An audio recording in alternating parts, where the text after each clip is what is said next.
Welcome to the East Lansing City Council regular meeting of January 6, 2026. The meeting will come to order. Could we have the roll call, please?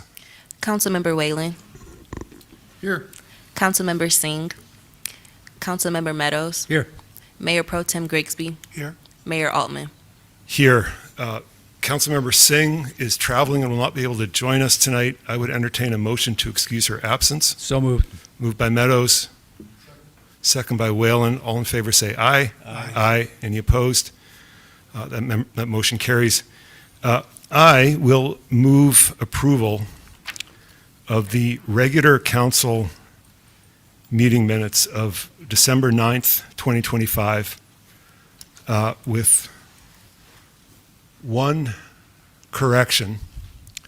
On page 7, in item 6.8, bullet number 11, the phrase, quote, loitering and parking structures in parking lots, unquote, should read, quote, loitering in parking structures and parking lots, unquote.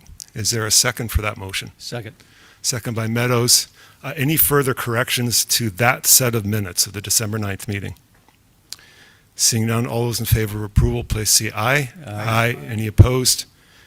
Those minutes are approved. Are there any further motions with respect to meetings of previous minutes? Minutes of previous meetings? Yeah, I'll move approval of the special meeting minutes from the 9th of December 2025, the special meeting minutes of December 16th, 2025, and the city council discussion only minutes from the 16th of December 2025. Okay, moved by Meadows. Second by Whalen. Any corrections to those minutes? Seeing none, all those in favor of approval, please say aye. Aye. Any opposed? Those minutes are approved. Is there a motion to approve the agenda for tonight's meeting? So moved. Moved by Meadows. Second. Second by Whalen. Okay. Any discussion of tonight's agenda? All those in favor say aye. Aye. Any opposed? We have an agenda.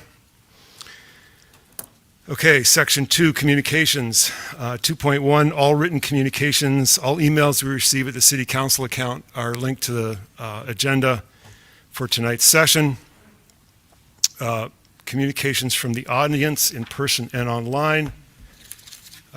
We have several slips tonight. First one is from Ann Kaysen.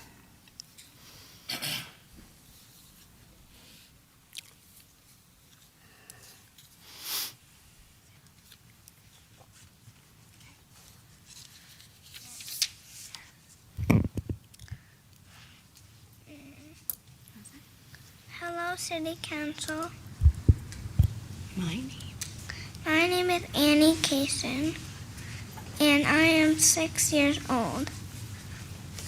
I am here because I love my city, and I will want it to be safe for everyone. Sometimes grown-ups talk about police and safety, like it is the same for all people, but it is not. Some people get treated differently because of their skin color. And that is not fair. That is racism.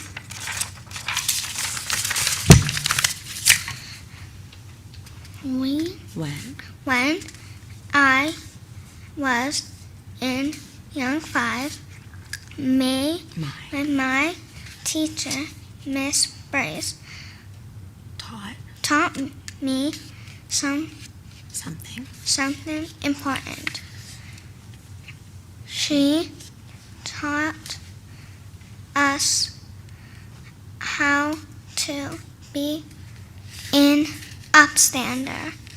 Miss Burke said an upstander is someone who sees something wrong and Does not does not say stay quiet.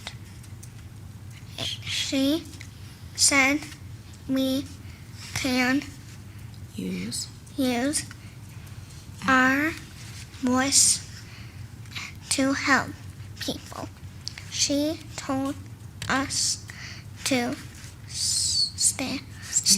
stand up for others, even even when it feels hard.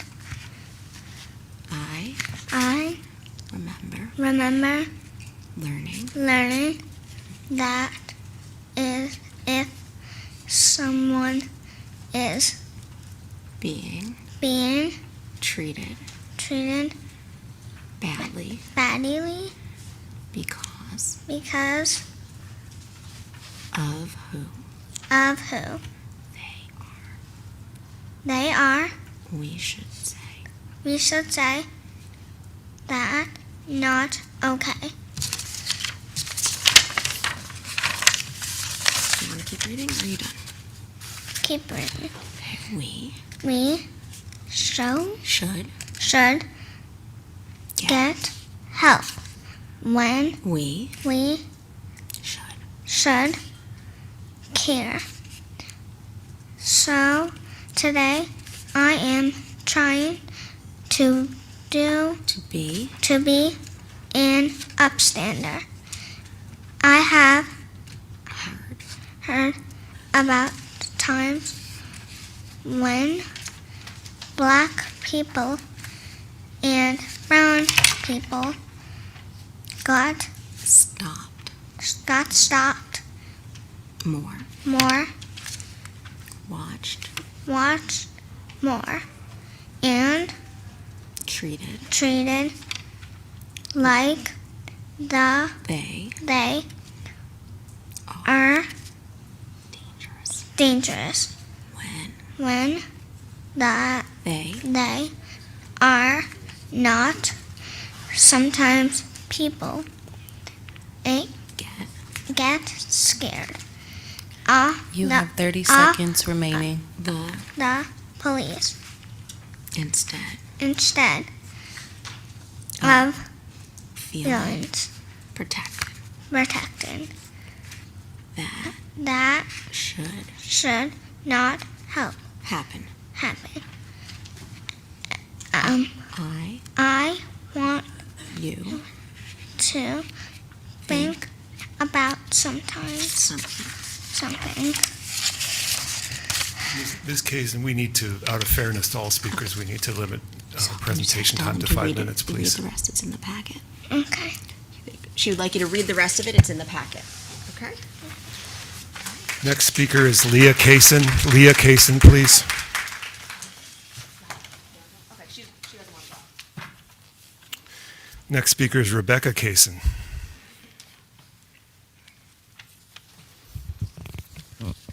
Thank you, Mayor, for allowing my children to go first, because they do have to get home for bedtime. Good evening, council members. My name is Rebecca Kaysen, and I am the Executive Director of the Women's Center of Greater Lansing. Tonight, I want to ask you a simple question. Do you actually care? Do you actually care about accountability, or do you just care about quiet? Do you actually care about justice, or do you care about public relations? Do you actually care about community safety, or do you care about protecting powerful people from consequences? Because what the public has watched again and again and again is the city responding not with accountability, but with avoidance. We will continue to show up every meeting until there's actual accountability for the police chief and for abusive officers. This is not a threat, this is a promise, and it's a commitment to this community. We are not going away. We are not going to get tired. We are not going to get distracted by procedural delays, vague statements, or closed-door reviews that lead nowhere. Accountability is not a statement that you are looking into it. Accountability is not asking residents to trust a system that has repeatedly shown it protects itself. Accountability means consequences. It means transparency. It means public explanation of what happened, what was done, and how you will ensure it cannot happen again.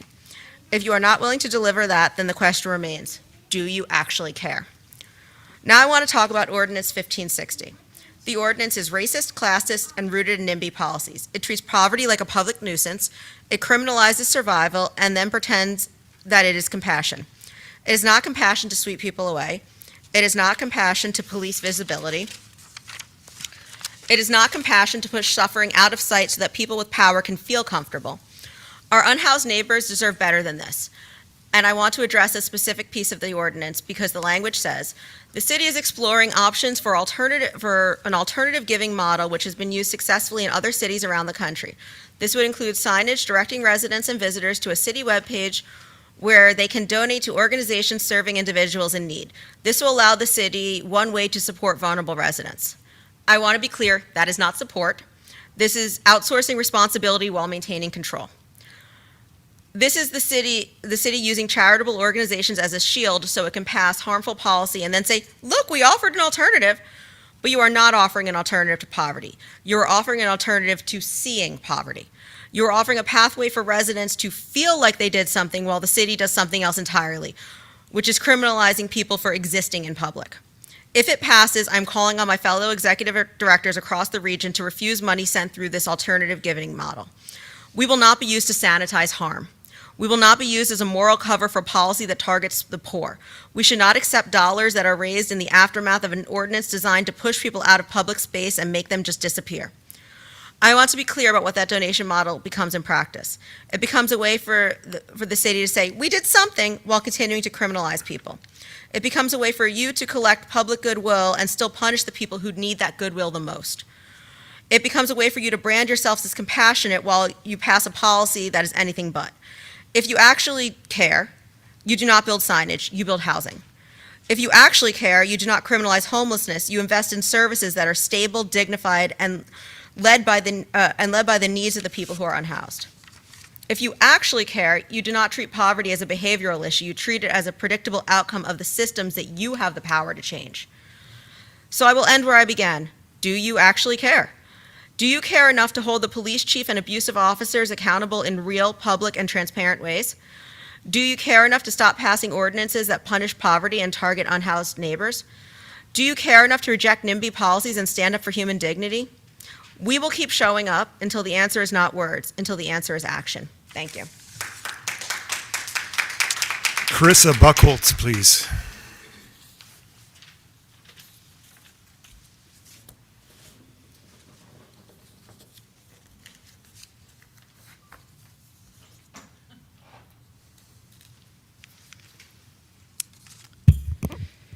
Actions speak louder than words. Abraham Lincoln, 1860.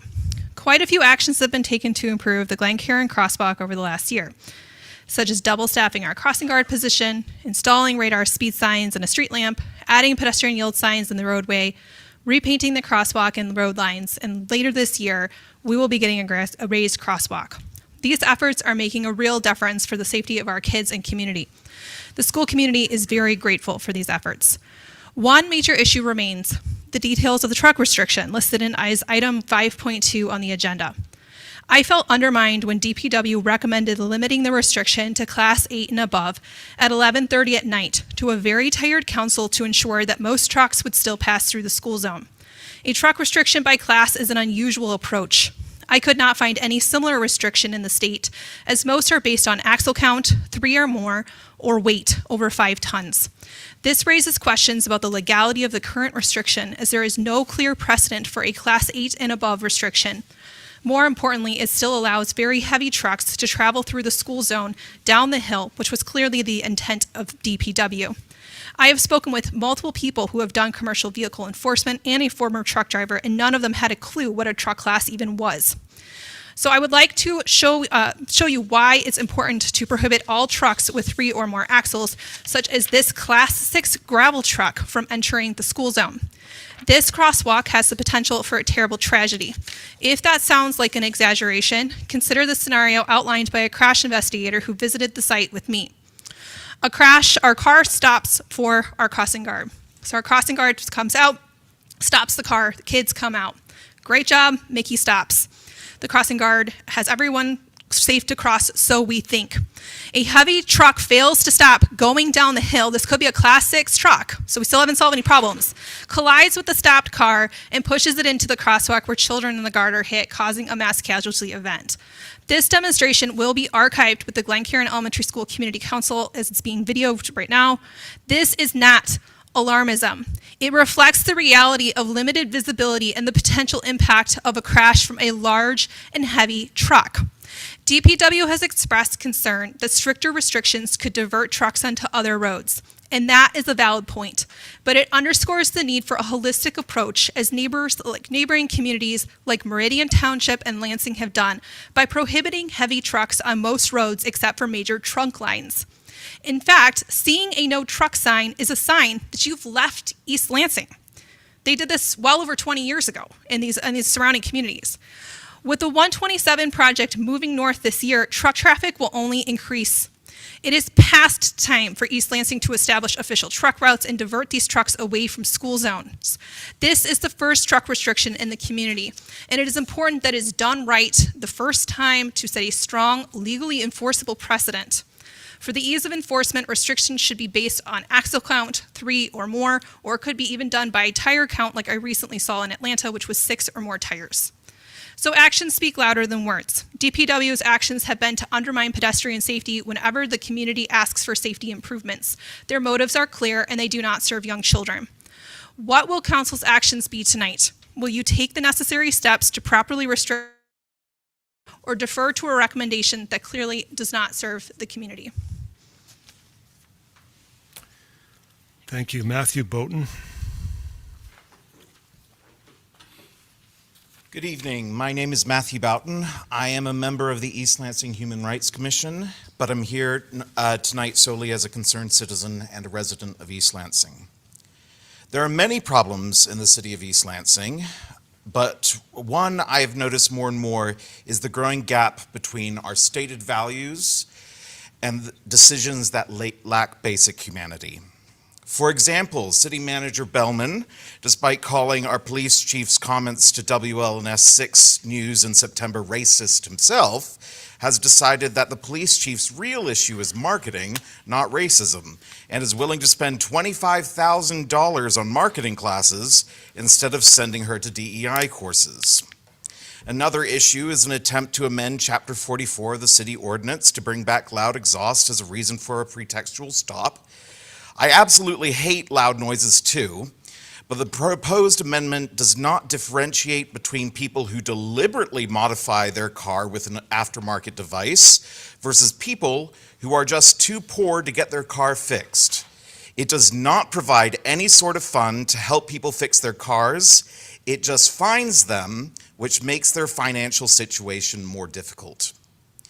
But the real issue I want to address today is the blatant attempt to change Chapter 26 of the City Ordinance, otherwise known as Ordinance 1560, to criminalize homelessness.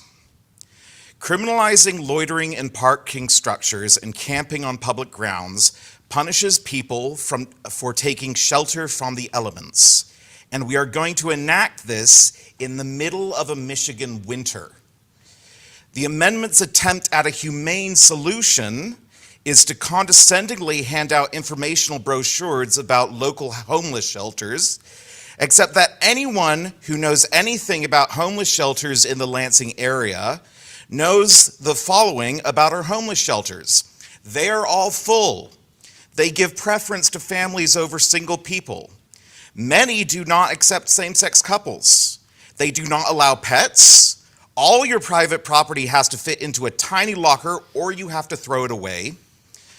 The faith-based ones kick you out if you don't attend their religious services, and all of them are time limited. To add injury to the aforementioned insult, people who violate this ordinance amendment, people who have absolutely no money, could be fined up to $200 for violations, and they are being punished for not choosing an option that does not exist. This amendment reflects a complete lack of evidence-based research because plenty of studies show that criminalizing homelessness is more expensive than just providing people with what they need. If you want to see fewer homeless people, there's a way to do it. Invest in affordable housing and invest in mental health services. People are not on the street because they want to be, but because our society failed them. I know that statistically speaking, at least a few of you city council members identify as Christians. As one Christian to another, I tell you, if you pass this ordinance change, every homeless person who suffers because of it will bear witness against you. And if the parable of Lazarus and the rich man is anything to go by, you will be shown as much mercy as you showed them. The writer Anatole France pointed out the cruelty of making laws that affect the poor but not the rich when he said, "The law, in its majestic equality, forbids the rich and poor alike from sleeping under bridges, begging in the streets, and stealing bread." I ask of you, do not use the law to add to the suffering of the unhoused. Do not let the desires of those who are uncomfortable seeing poverty win out over the needs of the most vulnerable members of our community. Thank you. Thank you. Lori Strom, please, Lori Strom. Good evening. Thank you for having me. My name is Lori Strom. I represent the steering committee for the age-friendly community, and we have an item on your agenda that's the very last one, so this will be premature. But I'm here to thank you as a city for supporting the age-friendly initiative. Since 2017, I have served on the steering committee with our director, our chair, Jim Lavandy, and I'm proud that the city is recognizing the importance of honoring folks in their later years, but this is not just about people who are aging. This is about everyone in the community that can benefit from policies and procedures that will look, whether you're 8 years old or 108 years old, it can impact a positive way of life for folks who are trying to live and have well-being. I represent Michigan State University. We have our sister programs, Age Alive and the Impart Alliance. And one of the examples of our projects is, as you walked in tonight, you walked right through our butterfly garden. That's a caregiver butterfly garden to honor the direct care workforce, folks who take care of others who are low paid and don't get the respect that they deserve. And so we're here to honor them, and we hope that you enjoyed walking through the garden, which was created by Zara Resch, our artist in residence, who's an East Lansing resident. And that's one of the examples of how our community is involved in positive programming. We've had hundreds of people create thousands of butterflies in that garden. As you leave tonight, I hope you'll stop and see the intricacy of each paper butterfly that is made, that each one could be made by as many as 5 or 6 people. We've had the classes here in East Lansing, the high schoolers in their art class, the middle schoolers. We've had older adults who are at the Forester Woods Day program. We've had folks here at Primetime, and we really want to thank Primetime for their collaboration, because this is really important that we all work together. So those children, those older adults have all contributed to making these butterflies as a symbol of the humanity that we care for people who care for others. And we want to spread this across the state of Michigan, because we have a shortage of 36,000 direct caregivers to take care of people in need. So we thank you for your contribution and allowing our age-friendly community plan to be approved. We're so proud that AARP helps guide us in our domains, and some of the projects can be just building park benches along the trail systems or in the playground areas, and always keeping in mind that older adults have a hard time in the city businesses opening doors or going through walkways. So it's important that we embed these needs into policies and procedures that the city has for all of the doings of the city, Parks and Rec especially. So we're happy that we have educational programs and intergenerational opportunities. So thank you again for your contribution. and supporting people of all ages. Thank you. Thank you. Nadia Sellers?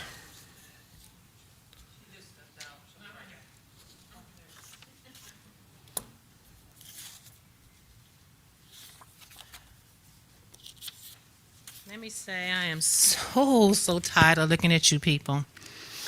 Jen sits here like she doesn't have a care in the world, when we all know she's a racist and a liar. Robert, you sit there like nothing ever happened, like two young men didn't suffer on that day in August, and they're not still suffering. I can't even call you mayor because I have yet to hear you denounce the racist, divisive rhetoric by the chief of police for the city of East Lansing. This community is too small to have so many big problems. And it's too small to have so many city council people who we don't know who you are. Because you sit there and you look and you listen, but you don't act. And I'm really confused by that. This is not a rich community. So why do you want to continue to support this chief? Why do you not do something about Officer Lyons and Officer Kingsbury? Are you waiting until Lyons kills somebody or really hurts somebody, or until Jen pulls out pepper spray on a child and blind them? What are you waiting for? Because I'm confused. This is 2026 and I'm confused. You guys are elected by people to do a job, but you're not doing it. How is this woman not suspended or not fired? What is it you have with her, Robert? Why you can't stand up to her? What she did was wrong, and what you're doing is still wrong because you haven't done anything about it. Other communities are firing their fire chief for saying the word bra. She gets to say minorities are coming to East Lansing to commit crimes. And she sit there like it's no big deal. It is a big deal. Ms. Sellers, could you please direct your comments to the council and not to the audience? Well, maybe if the council would listen, I would. So if you're going to listen to me, yes, I would take my next 2 minutes, 43 seconds, and I'm going to direct it to you. Because your students say you're a racist. Some of your colleagues say you're a racist, but yet you have yet to answer my question. Will you denounce what she said? Will you stand up as mayor-elect and do something? Or do you guys just want to write a whole bunch of checks? Because the last I checked, you don't have a lot of money. So unless you change your behavior, unless you stop telling your officers it's okay to violate policy, you will continue to write checks. In this room, not full now, when some poor black kid or black female gets killed by Officer Lyon on her watch, I guarantee you they're going to be overflowing out there. And you won't have to worry about me standing here, because you're going to have a crowd of people saying you were told to do something and you've done nothing. Okay, so you got Chuck sitting up there. He's a black man. That's supposed to make us feel better? Hell, Dana was there. Look how you treated her. This is not a white community. This is a diverse community. You have a diverse body with individual minds. I don't know if you're Christians or not. I don't know if you're racist or not. Hell, I don't even know who you are. But what I can go by is not what you say, but by what you do. And we're in 2026. So I'm going to ask you, are you going to do something? Are you going to do something? Mr. Altman, are you going to do something? Chuck, are you going to do something? I know damn well you're not going to do nothing, Robert. Jen, you've already done it. And you get to sit there and keep your job. People like me couldn't say what she said and still have a job. So I'm going to be here every Tuesday. I'm going to stand in front of you every single time until you do something to change the way you are treating black and brown people in this community. You have 30 seconds remaining. And I'm going to stand here and call you a racist and call you a puppet and call you a liar until you make a change.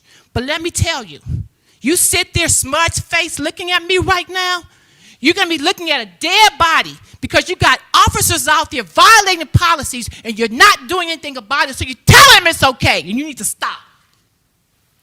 Thank you. Brianna Egan, you, sir, are out of order. Last time you spoke, nobody heckled you. You're out of order. The next speaker is Brianna Egan, please.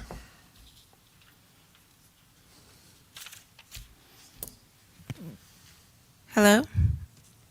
Am I on? Okay. Hi, thank you for having me. I'm Brianna Egan. I live on Kensington Road in the Chesterfield Hills neighborhood. Then the last regular council meeting, I played a recording from outside of my home. I would like to play another one from last night for you all to see that this isn't just a weekend problem. But I also, first and foremost, want to give a shout out to the age-friendly report for uplifting safe routes to school and ensuring that all age groups are being thought of when they're crossing the roads in East Lansing. So last night, as I was putting my daughter to bed at 8 o'clock at night and reading a book, I heard what sounded like gunshots. I now know that this is a modified exhaust outside of on a car going down Michigan Avenue, like it happens every night. So I called the police. I made a request that they go out there because the modified exhaust is illegal, and if they can catch them and see them, it's very clear that this is a modified exhaust. It sounds like gunshots. They were not able to catch anyone, or because they had, like they normally do, moved into Lansing down west on Michigan Avenue, or they had turned their lights off and raced through my neighborhood in order to evade the police, which is also what they do. I did tell the police, you're more than welcome to wait at the end of the street. They'll be back in 10, 15 minutes. But of course, there was stuff going on, so I don't think that happened. Sure enough, 15 minutes later, this was the sound that happened right outside my daughter's bedroom door. There's no kids, right? Oh, it's going to be loud, but. And again, this was a Monday night at 8:30. Hopefully I got the right one.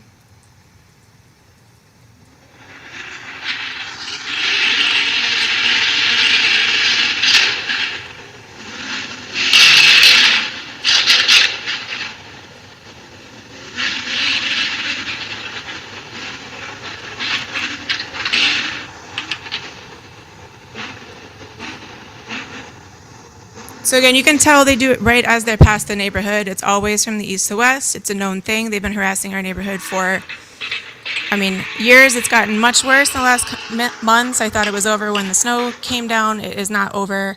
I appreciate you taking this item up. I'm not sure if this will solve it, but at least it'll allow people to be pulled over and have these conversations and these investigations to see if there is anything that's modified that's illegal on the car, and hopefully bring our neighborhood some peace.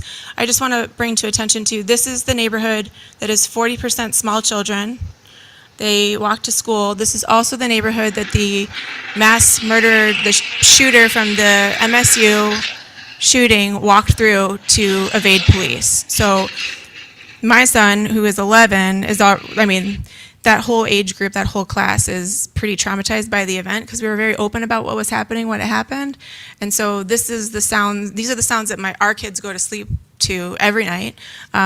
Monday was wild to have it happen on a Monday, but it does happen on a Monday, just not that much. And again, that was 2 to 3 cars, probably the same 2 cars within the 20 minutes, and they wait until they pass our streets to do it. So I appreciate the step, the conversations. I hope there is more. I hope there are more conversations about when we call 911, I get ELPD. I live on the border of Lansing Police. MSU PD is right there. There should be a coordinated effort to be policing and taking care of this. This is harassment from all 3 departments. I'm not sure why it's taken a bunch of moms every Tuesday night for months to get it on the agenda, but I appreciate the time anyways. And thank you for your time. And Mr. Bellman, thank you for uplifting the need to have this conversation with our residents and to bring some relief to our neighborhood.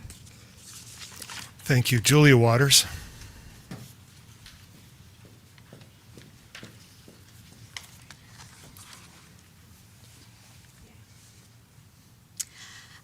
evening, members of council. My name is Julia Walters, and I serve as the chairperson of the Human Rights Commission. However, this evening I'm speaking in my personal capacity. I would like to address the 3 proposed ordinance changes before council this evening and express my opposition to all 3. A few years ago, Human Rights Commissioners, in concert with members of council and city staff, recommended repealing these ordinances as part of addressing this community's historic issues of disproportionately targeting people of color by law enforcement. First, the ordinance addressing loitering.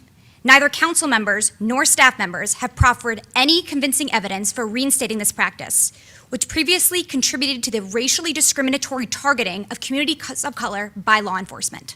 Second, the ordinance changes to reinstate anti-camping ordinances. Make no mistake, this change will lead to the jailing of homeless people in this community. While the U.S. Supreme Court may have concluded that this practice is constitutional in the city of Grants Pass, this community's values are different, more compassionate, and stronger than the constitutional floor imposed by this Supreme Court. There are better ways to respond and more compassionate ways to respond to homeless individuals within this community. This ordinance change is a cop-out. Lastly, the loud exhaust ordinances. I agree with others who've spoken this evening that loud exhaust is a nuisance. As a resident of the Bailey neighborhood, I'm quite familiar with this issue. It's grating, it's very loud, especially when young families are trying to go to sleep at night. However, it is my understanding that one of the principal reasons that this ordinance was repealed in the first place is that this city presently lacks the resources to properly detect car exhaust noises at a precise decibel level, with both consistency and regularity. Without standardized benchmarks, it is likely that enforcement will follow old patterns of racial bias. Thank you. Thank you. Kath Edsel.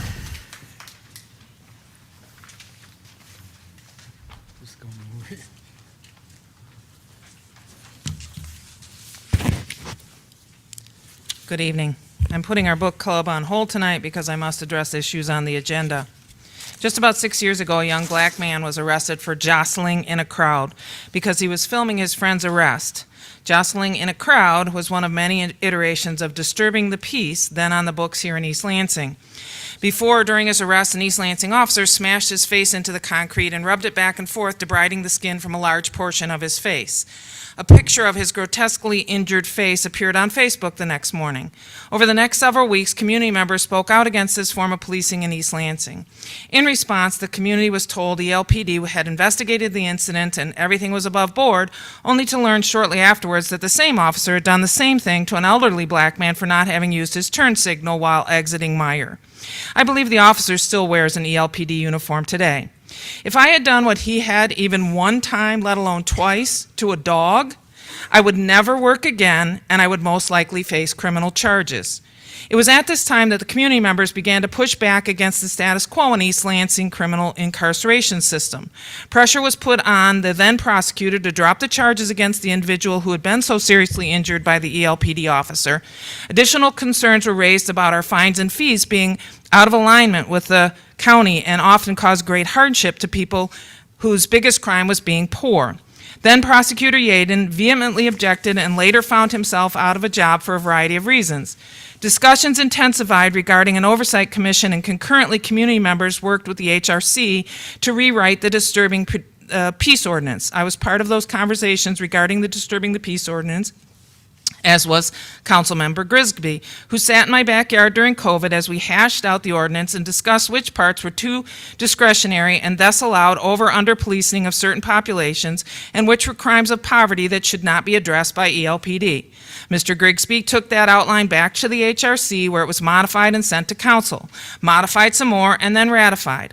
Lots of eyes were put on these documents and into these changes, and yet here we are tonight making a knee-jerk reaction to the complaints of a small fraction of community members who choose to live downtown and a police chief and city manager who couldn't think creatively if their lives depended on it, to make camping and loitering crimes again.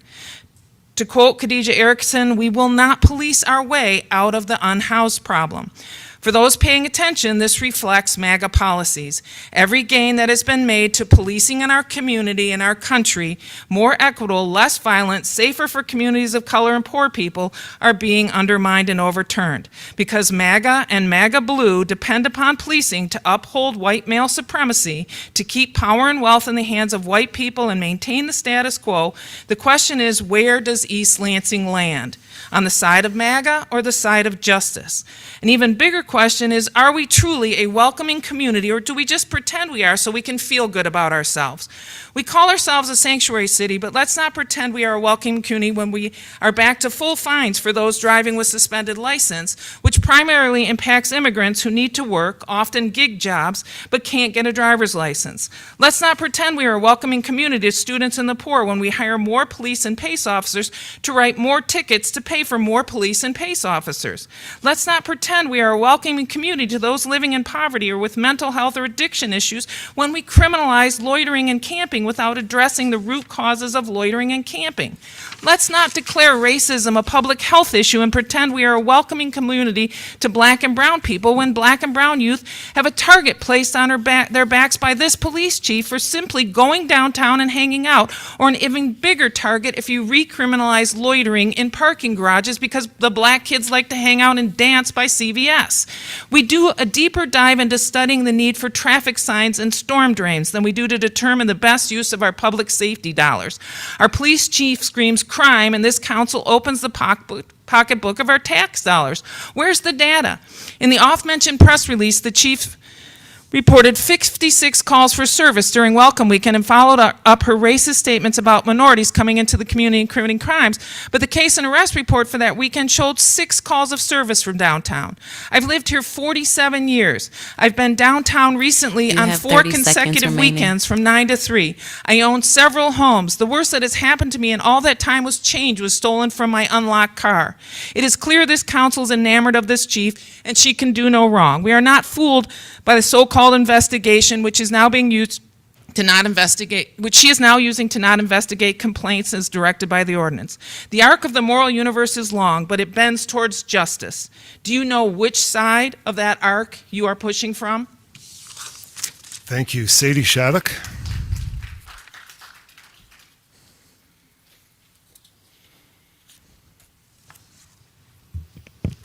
Good evening, Mayor Altman and members of the East Lansing City Council and community. My name is Sadie Shattuck, and I'm the Communications Analyst for AARP Michigan, and I help lead our age-friendly work across the state.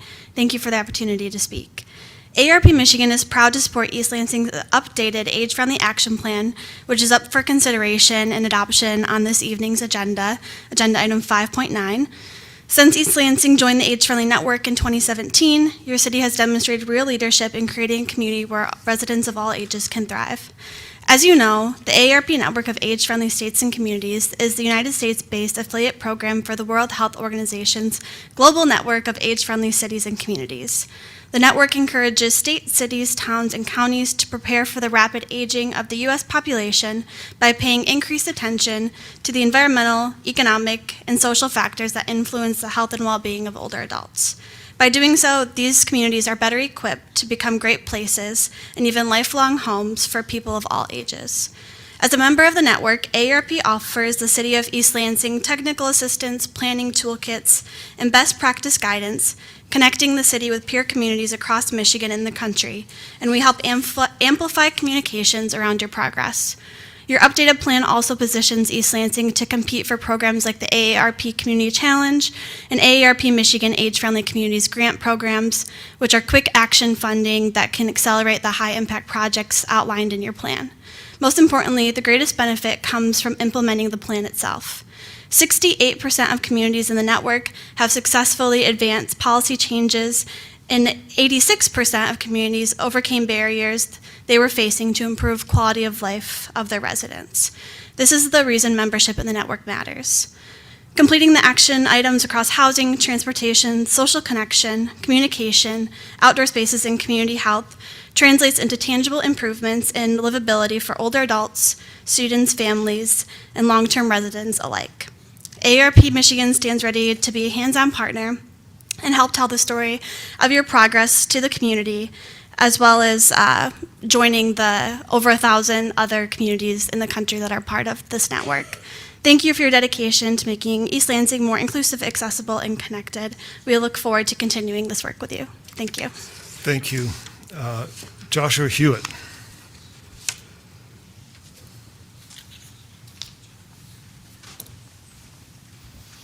Hello, everyone. So if you look at the organizational chart for the City of East Lansing, the residents are actually at the top. So we've been coming here for months to ask you guys questions, and Altman, you sit there silent. And it's not like you can't really speak, because in the past, there are situations that came up where you've actually addressed statements that residents have made. I addressed this issue 2 weeks ago when I came to speak. I mentioned how you called some of the comments that somebody made. You said that it was deplorable, and you called them deplorable as well, essentially because you said they were spreading misinformation and lies. Once again, Jen Brown is here, and Jen Brown actually spread misinformation and lies as well, and you never stood up and said she's deplorable, and what she said was deplorable. So again, you can't really pick and choose the situations that you want to actually speak up about, and when people have been coming here for 6 months, 7, 8 months, and trying to address an issue, and you just sit there quiet, it just doesn't look good. And again, if you look at the organizational chart, we're at the top. So you actually have to respond to us when we ask you guys questions, but you guys just sit there quietly, and it just doesn't look good. So like, if you see a situation and something is wrong, and we've been coming month after month just to ask you guys to look at it and say, hey, this is wrong, let's try to get this fixed, I don't think that's too much to ask. Chuck Grisby said, I think a couple meetings ago, that he has like a system that he uses when something comes up, and he takes it step by step before coming to a conclusion. Now, I can understand if that approach is used as something where if an allegation is made and it needs to be investigated, that makes sense. But again, the situation that took place downtown with Lonnie and Mason, the video proof is there. So it's not a situation where it's an allegation and we need to find proof. The proof is there, and everybody saw that it was just wrong. So when Nadia Salas comes up here frustrated, you guys need to understand that frustration. So all I'm asking is, Eric Altman, as the leader of the community, just speak up and say something, address your concerns, just be a human being. That's all I'm asking. Your wife, Kathy Swedlow, is here. She's on the East Lansing Police Oversight Commission. A couple months ago, I went and I asked, during public comment, I asked her specifically, what are your thoughts on getting rid of pretextual stops, and do you think racial bias exists in policing? She said specifically, yes. She thinks it's a good idea that the city got rid of pretextual stops, and she also said that she agrees that racial bias exists in policing. That's your wife. She's in the Police Oversight Commission meeting. Talk. Maybe ask her why she thinks the way she does, and maybe she can recommend some books or maybe some ideas that can maybe get you to think a little bit differently, because I know your stance on policing, and I know your stance on pretextual stops, and I just know how you responded to certain issues that came up in the past when it came to DEI training and stuff related to the police chief. You seem to take an approach that isn't really the best for the residents of East Lansing, especially with people like me and my 2 sons who are here. So I'm just asking you, just as a leader, just say something, please. Thank you. And finally tonight, Dana Watson.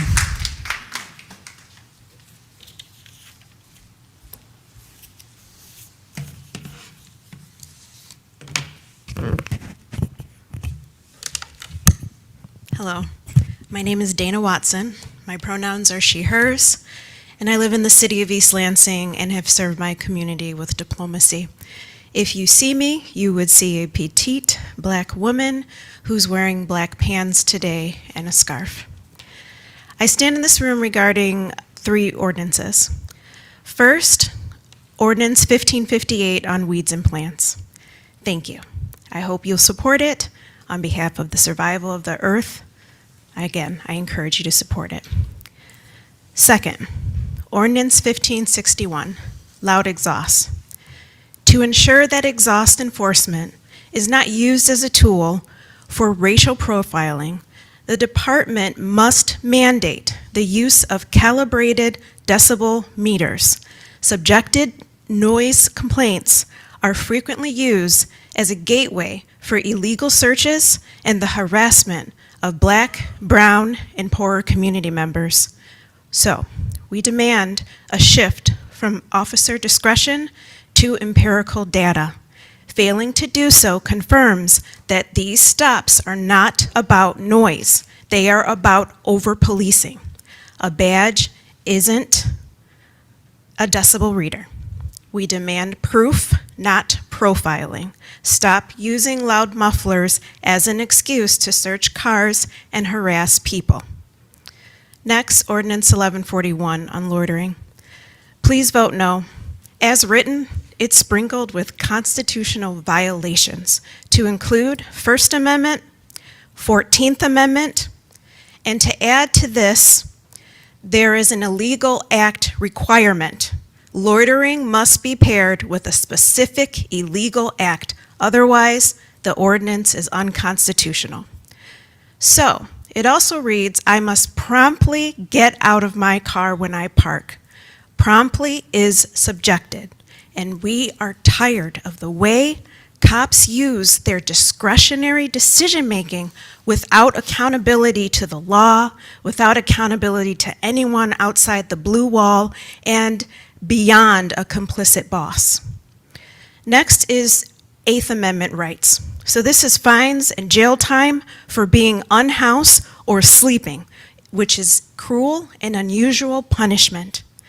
So the best someone could come up with was to criminalize poverty. Initial fines ask for $25 to $100 for the first infraction. So why such a big change? Is that cop discretion again?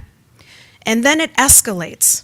The second offense, within 12 months, the person is fined $200 and or spends 30 days in jail.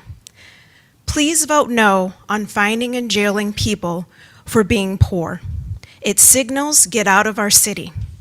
And you missed an opportunity to work regionally with thought partners who have been serving unhoused communities, not East Lansing cops who get unhoused people's names and put them in jail. People have a right to sleep, and people have, I would think you all would be watching Judge Aquilina and the Dietrich Park situation, which is not handled and was not able to be handled in 3 months. Next, we the people demand accountability. Body-worn cameras for PACE officers. They are not just ticketing cars, they are interacting with the public, and we want to see what that looks like. We demand a transparent, public-facing crime dashboard. Look at Ann Arbor, look at Minneapolis, to prevent the manipulation of data, white supremacist narratives, and ensure transparency to the community from the police department.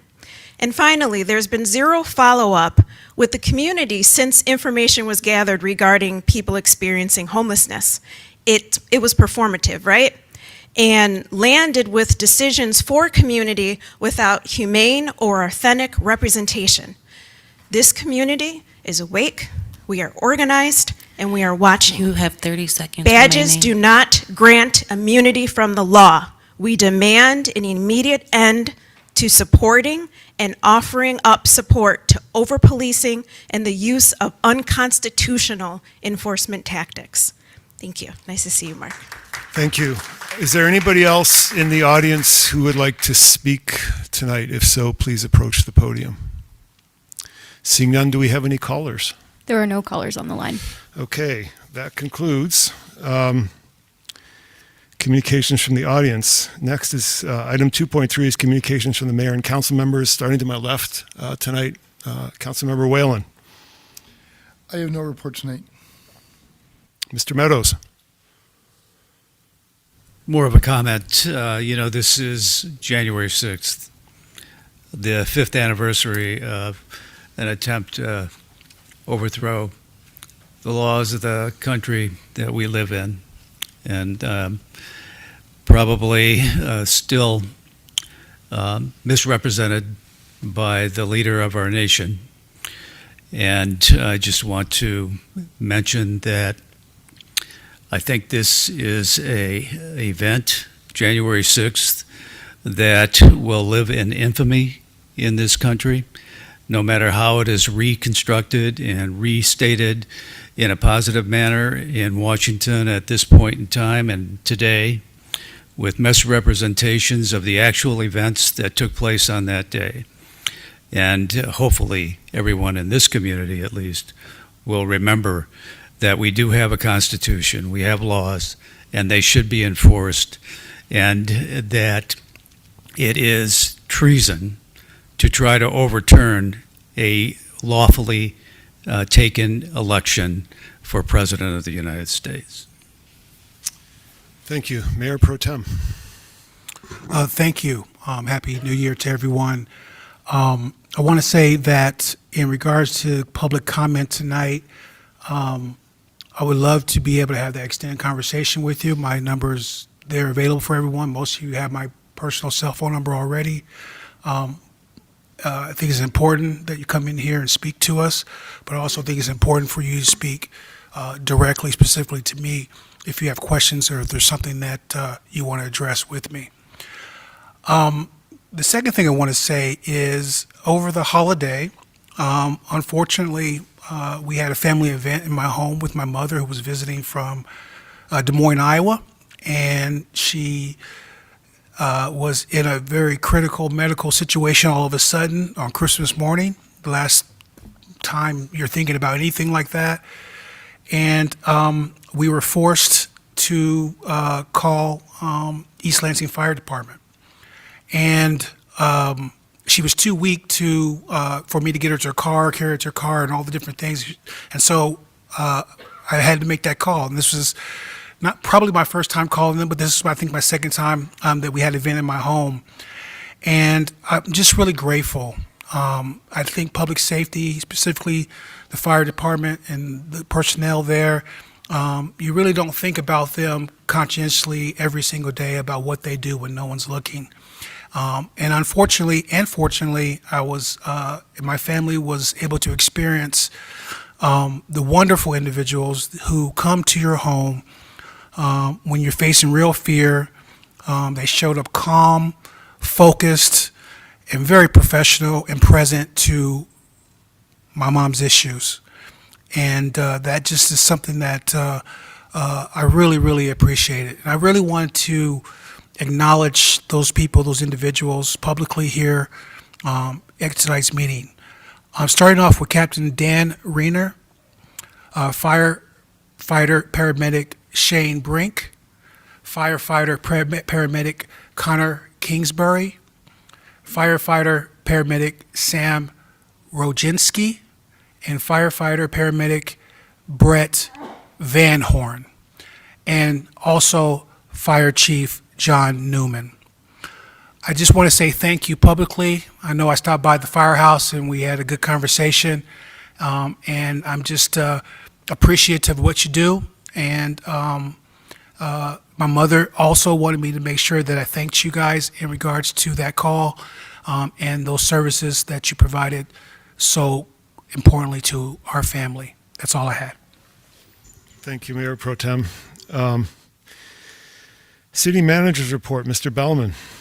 A couple items. First is the City of East Lansing 2026 calendar and 2025 annual report is printed and available here at Hannah Community Center or by contacting the Communications Department. Second item is Christina Marshall is celebrating 1 year of serving as your secretary and working for the City of East Lansing. So congratulations to Christina. Thank you, Mr. Bellman, and thank you, Christina. City Attorney's Report, Mr. Jopik. Yes, no report this evening. Thank you, Mr. Mayor. Next item on the agenda is a special presentation from State Representative Penelope Cernoglu. The floor is yours.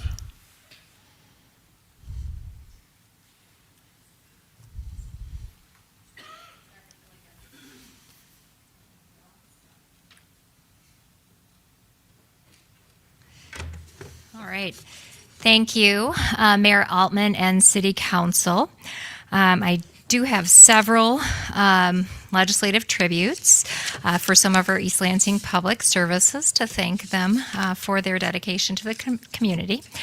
First, I would like to invite Dana Watson up.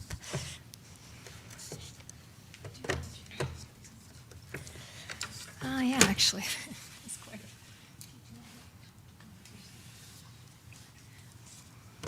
All right.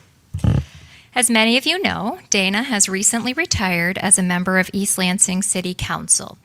In the 5 years since Dana began her responsibilities as an East Lansing City Council member, the people of East Lansing have much appreciated the dedication she has passionately given to the people of our community. Dana has been a tireless community activist for social change and has participated in several causes throughout her time as a council member. She has served on several community boards, such as the Davies Project, the Capital Area Housing Partnership, and Health Equity and social justice initiatives.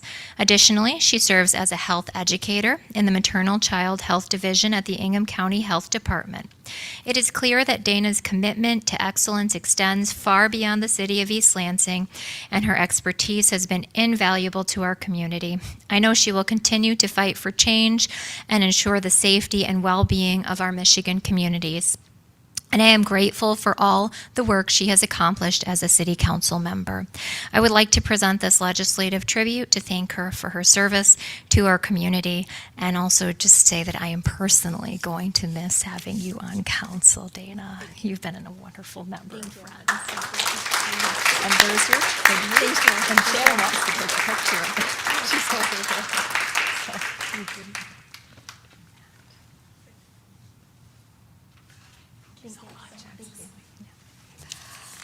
All right. Next, I would like to invite Sergeant Tony Fuller.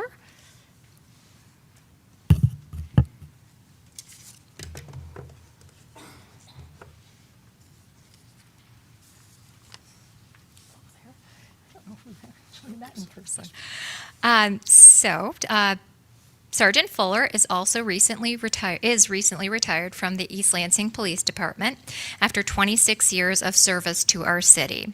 Since joining the East Lansing Police Department in 1999, Sergeant Fuller has served in the Road Patrol Unit until 2010, where he was then assigned to the Michigan State Police Tri-County Metro Narcotics Squad and later moved to the East Lansing Police Department Detective Bureau.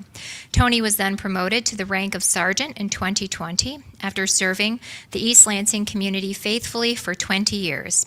As a sergeant, Tony spent time as a detective sergeant, road patrol sergeant, jail supervisor, and parking and code enforcement supervisor. In each of these roles, Sergeant Fuller has held an unwavering commitment to service to the city of East Lansing and has most certainly set an exemplary example for the entire East Lansing Police Department. I'm honored to be able to present this legislative tribute to Sergeant Fuller to thank him for his service to the city of East Lansing, and I wish him the very best as he enters retirement. So thank you, Sergeant Fuller.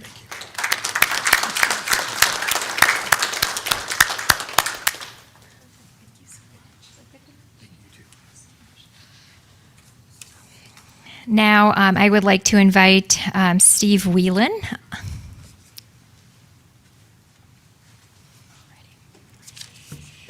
I usually don't have as many of these, but I'll probably be back soon enough. Welcome. Steve retired back in September from the East Lansing Police Department. Usually I do these after people retire for city council, but those two things just happen to coincide for Mr. Whelan. So he retired after 25 years of service, and he first began his work at the East Lansing Police Department in the year 2000 on the city's midnight patrol. Officer Whelan quickly rose up the ranks, and in 2004, a post opened up for a community outreach position, and intrigued by becoming the school resource officer, Officer Whelan applied and held the 6-year appointment. He again applied for the next 6-year rotation to continue as a school resource officer to help East Lansing students. In each of these roles, Officer Whelan has held an unwavering commitment to service and the city of East Lansing. Now, as one of the newest members of East Lansing City Council, I know he will continue to serve our community with the same standard of excellence. I offer this legislative tribute to thank Steve Whelan for his tireless dedication to the city of East Lansing during his time as an officer with the East Lansing Police Department, and congratulate him on his new appointment, or election rather, as an East Lansing City Council member. So congratulations. Thank you.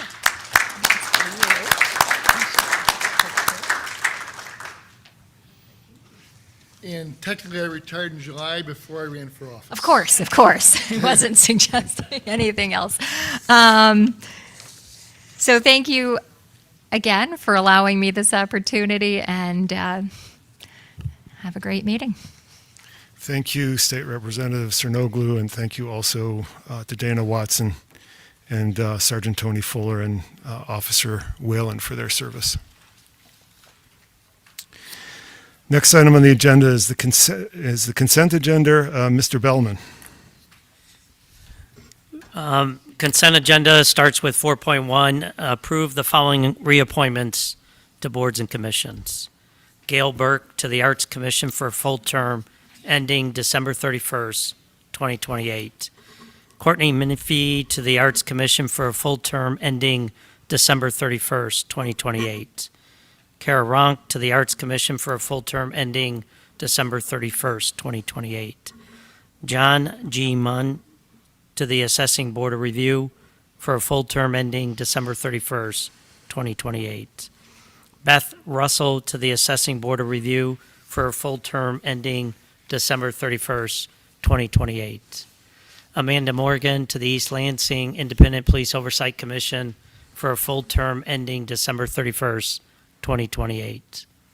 Chris Root to the East Lansing Independent Police Oversight Commission for the full term ending December 31st, 2028. Rasha Thomas to the East Lansing Independent Police Oversight Commission for a full term ending December 31st, 2028. Brendan Boyle to the Historic District Commission for a full term ending December 31st, 2028. Molly Spooner to the Historic District Commission for a full term ending December 31st, 2028. Tina Farhat to the Human Rights Commission for a full term ending December 31st, 2028. Kayla Gomez to the Human Rights Commission for a full term ending December 31st, 2028. Colin Good to the Human Rights Commission for a full term ending December 31st, 2028. Julia Walters to the Human Rights Commission for a full term ending December 31st, 2028.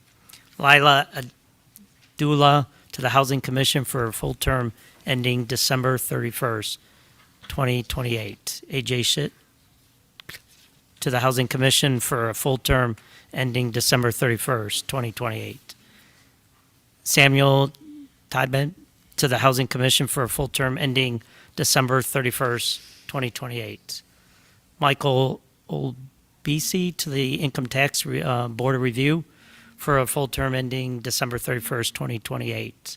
Nella Davis Ray to the Parks and Recreation Advisory Commission for a full term ending December 31st, 2028. Dave Chapin to the Planning Commission for a full term ending December 31st, 2028. Chelsea Denault to the Planning Commission for a full term ending December 31st, 2028. Ed Wagner to the Planning Commission for a full term ending December 31st, 2028. John Gadaris to the Senior Commission for a full term ending December 31st, 2028. Don Kwan to the Transportation Commission for a full term ending December 31st, 2028. Jessica Sender to the Zoning Board of Appeals for a full term ending December 31st, 2028. Ed Wagner as an alternate to the Zoning Board of Appeals for a full term ending December 31st, 2028.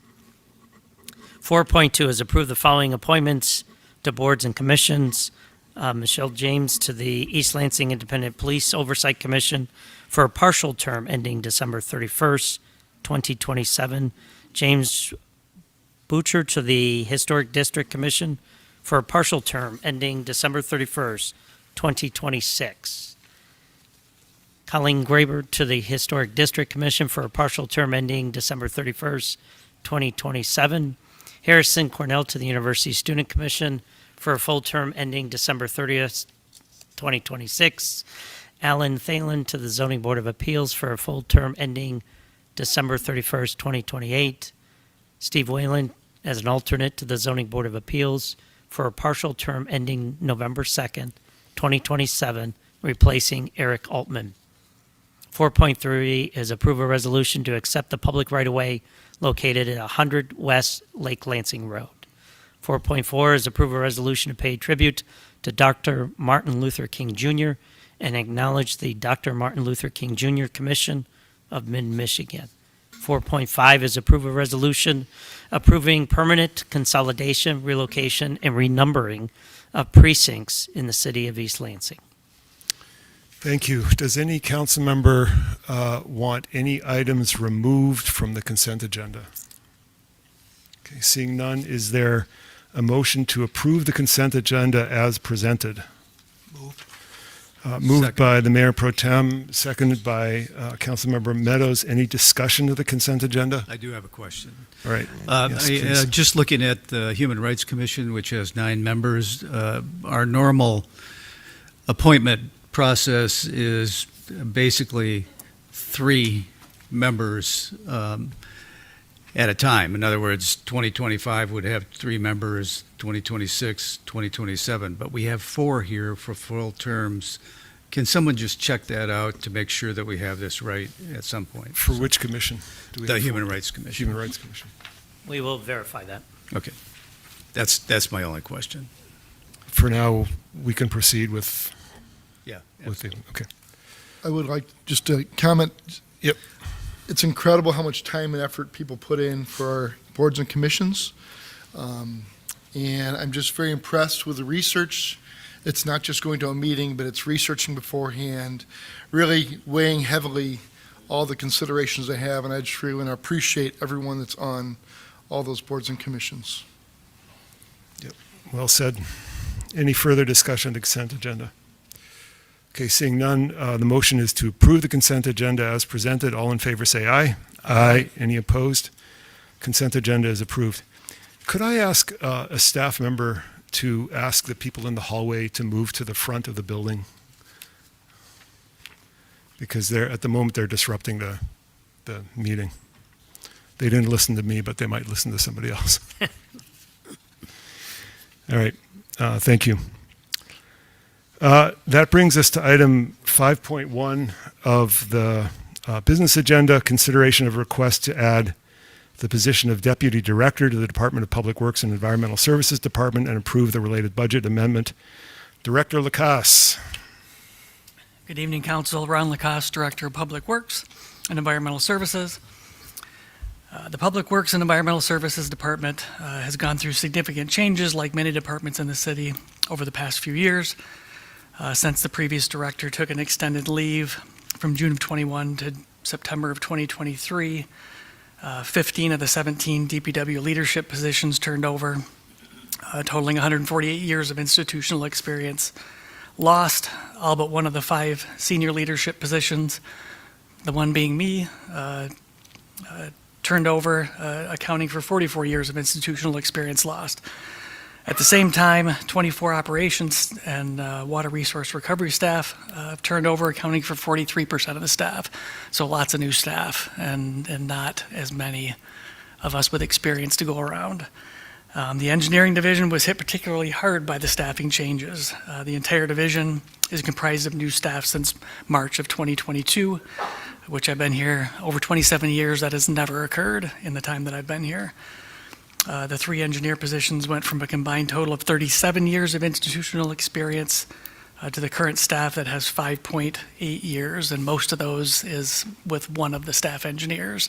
2 of them have very little time on the job here. Adding to those challenges of this division is most of the engineering staff left before the new staff were hired, so there was not a great deal or any passing of knowledge, experience, or processes during that time. So to help fill this gap, I convinced Bob Shireman, many of you know him, to come out of retirement to help us out. I told him it would be temporary, 15 hours a week. Well, that was May of 2023, and he's still helping us out. But his time's coming to a close, and he could leave at any time. While we were able to delay projects during this time, there's many that could not be delayed with significant effort without losing federal and state funding. Most notably is our Clean Water State Revolving Fund project for $44 million that's doing work in Cedar Village and at the Water Resource Recovery Facility, $3.2 million in state and federal funds for the Harrison Road Bridge, and then major street projects, we get $1 million, give or take a year, in federal funding for those. And those projects take years, they're programmed years in advance. We can't just stop or delay those without losing that funding. It would go to other communities. So that during all this turmoil, all of that stuff had to keep going. In addition, site plans, permits, resident concerns, all keep coming, eating up the response. So this work has dominated the efforts of our engineering staff, and they've had little time to devote towards rebuilding. So with so many new staff and new leaders across the department, the demand to provide guidance, review reports, attend meetings, respond to inquiries is too great, and additional staffing is needed at the leadership level. The goal for this new position will be to hire an experienced professional engineer who can provide support and guidance to the engineering division as we continue to navigate several significant projects, as well as elevated demand from the public regarding drainage, traffic, and other issues that you've all heard lots about. And the work is further complicated by a lot of departments in the city went through the same thing we went through, and a lot of those departments work hand in hand with us on lots of the things that we do, and all these processes are being adjusted. The city manager's office changed, the city attorney's office has changed several times. All of that impacts the speed with which we can do our work and move things forward. It's not great people, great changes, but it just slows things down. And the public doesn't necessarily appreciate the fact that it's a little slower than it used to be. They want the responses from the staff we had 5 years ago that knew everything and knew where to find everything and knew all the processes.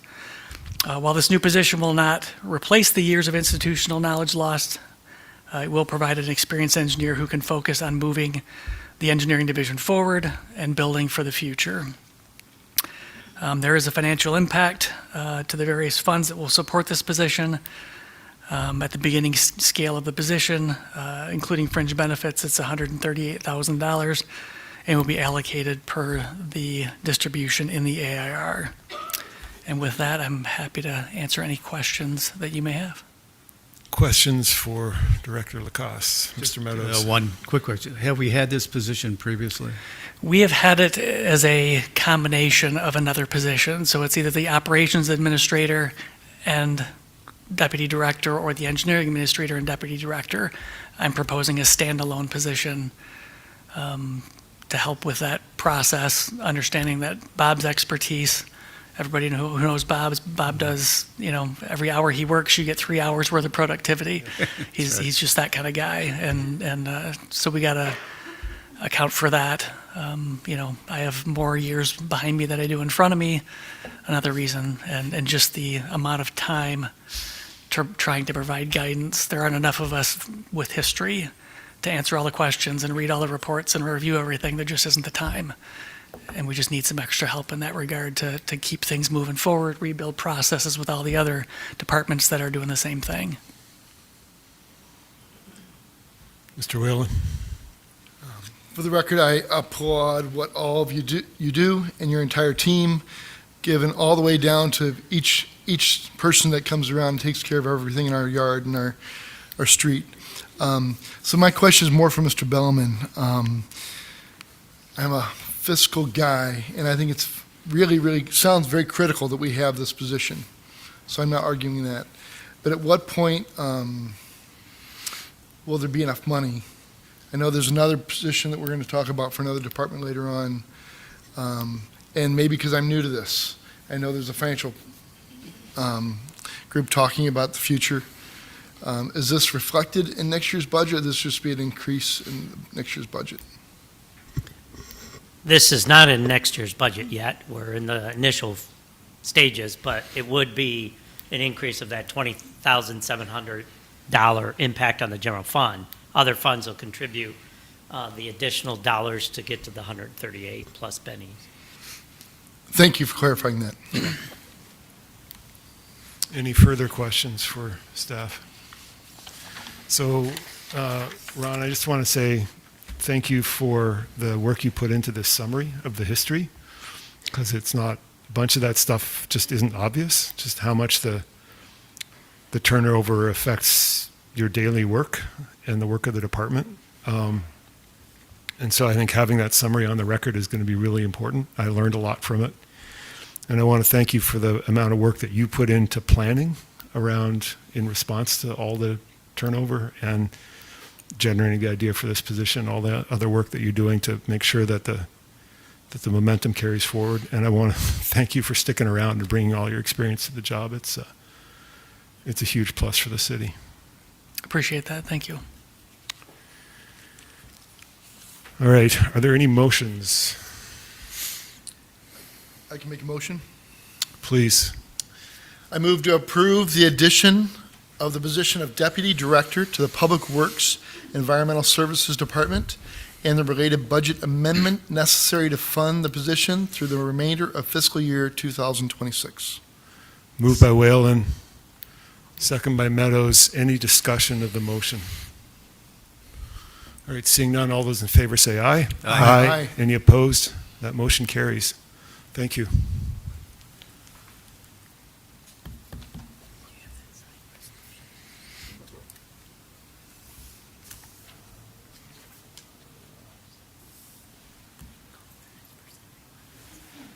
Okay. All right. Thank you, Ron. That brings us to item 5.2. Consideration of Policy Resolution 2026-2 to restrict truck traffic on Harrison Road between Grand River Avenue and Saginaw Highway. Director Lacasse, you're back. I had to grab some water. I have a little throat issue going on. This is a little bit of a long-winded one. A lot of history has gone into this.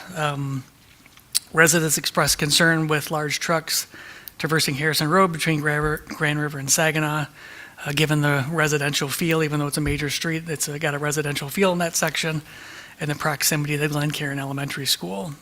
In response to these requests, and through the process of the Harrison Road Rehabilitation Project analysis, staff prepared Traffic Control Order 500 for council approval.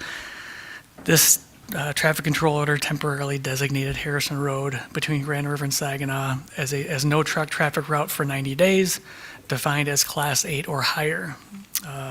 Local jurisdictions have the authority to restrict truck traffic in accordance with MCL 257.726, and a handful of jurisdictions have done so, which we've highlighted in the AIR. Many times these restrictions are based on local industry that generates truck traffic. They got regular deliveries, that type of thing. So many times these include restricting trucks on certain streets or even designating truck routes. East Lansing doesn't have a kind of a designated industry. The closest thing I think would be MSU.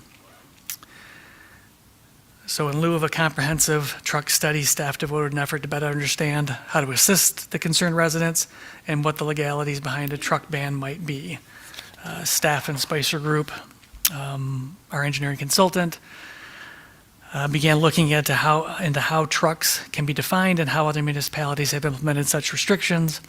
It was determined that other jurisdictions often base their restrictions on either weight or axle count, which I think some of the people spoke to tonight. As the city of East Lansing does not have a motor carrier vehicle officer who would be able to weigh commercial vehicles, the ban based on weight was dismissed as an option. What remained was a ban based on axle count, but there are lots of different scenarios of axle count. A four-axle vehicle is not a four-axle vehicle. A pickup truck carrying a tandem axle trailer is a four-axle vehicle versus a heavier truck. So we were looking for ways of not going by just straight axle count.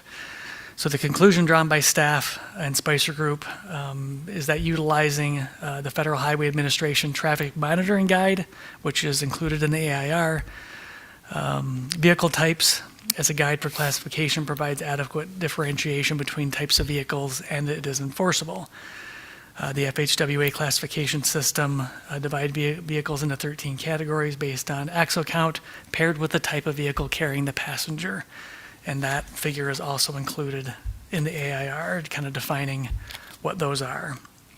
As a little bit of history, September 9th through the 11th, Spicer Group conducted traffic counts on Harrison, which included classification, and found on those dates that between 35 and 44, we're looking for truck traffic. Class 7s were noted going southbound, but none northbound. And the maximum daily traffic truck count for Class 8s was 10, with 5 trucks traveling north and 5 trucks traveling south. November 5th and 6th, the second round of traffic data was collected by Spicer Group, and the data is also included in the report. The Class 7 vehicles that were noted in the September counts were not present in the November study. And then the Class 8 trucks were very similar in count. On November 10th, Spicer Group held a public meeting, and staff held a public meeting at Glencairn Elementary. After presentation, we asked for feedback from the residents, and some of those in attendance still spoke about the Class 8 recommendation was in those recommendations in that report, and some residents continued to speak for a more restrictive truck ban than Class 8. So to ensure the enforceability issue, we did reach out to the police department with our proposed plan with the vehicle classifications per FHWA, and they indicated to us that it would be enforceable per the data we provided. Then on November 12th, 2025, we presented the same discussion with the Transportation Commission along with the resident feedback from the public meeting, and the Transportation Commission, along with all the other recommendations for the Harrison Phase 2, their recommendation did include a recommendation for restricting trucks of Class 7 or higher. In the consultant report, they continue that was presented. It was dated December 3rd and presented to council on December 9th. Spicer Group recommends the city continue the restriction of Class 8 or larger on this section of Harrison Road, and staff concurs with that recommendation moving forward. Given the low number of Class 8 trucks, excuse me, I'm talking too much. Given the number of Class 8 trucks recorded during the data collection effort, staff is comfortable moving forward with the recommendation without a more detailed study of where those trucks are going to go. But it's important to note we don't know where those trucks are going to go. They can't use Harrison Road anymore. They're going to reroute to, potentially 127, potentially Coolidge, Abbott, or Hagedorn, which is the other major north-south routes. If we want to restrict lower than Class 8, then I would recommend that we do a more formal study to make sure that we know the impact of it. Talk to MSU as kind of the big driver of that. Now that MDOT was the big driver before, hopefully that goes away with the project, but MSU is kind of the big driver in the room that would generate truck traffic. So we would do a more formal study if you wanted to go below Class 8 would be our recommendation. So with that, I'm happy to answer any questions. Questions for Director Lacoste?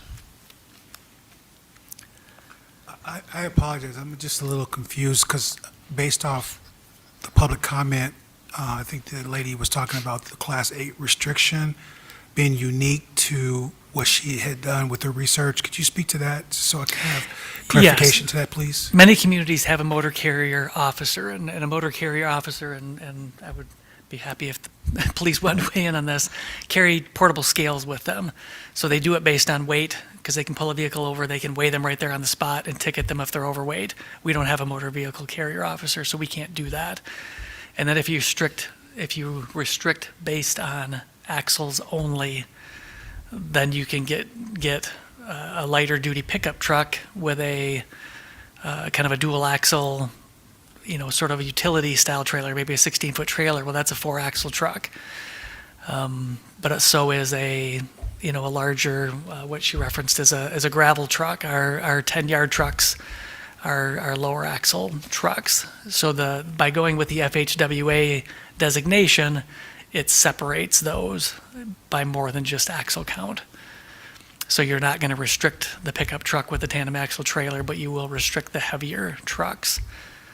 So that's why we went with FHWA, because it further defines not just axle count.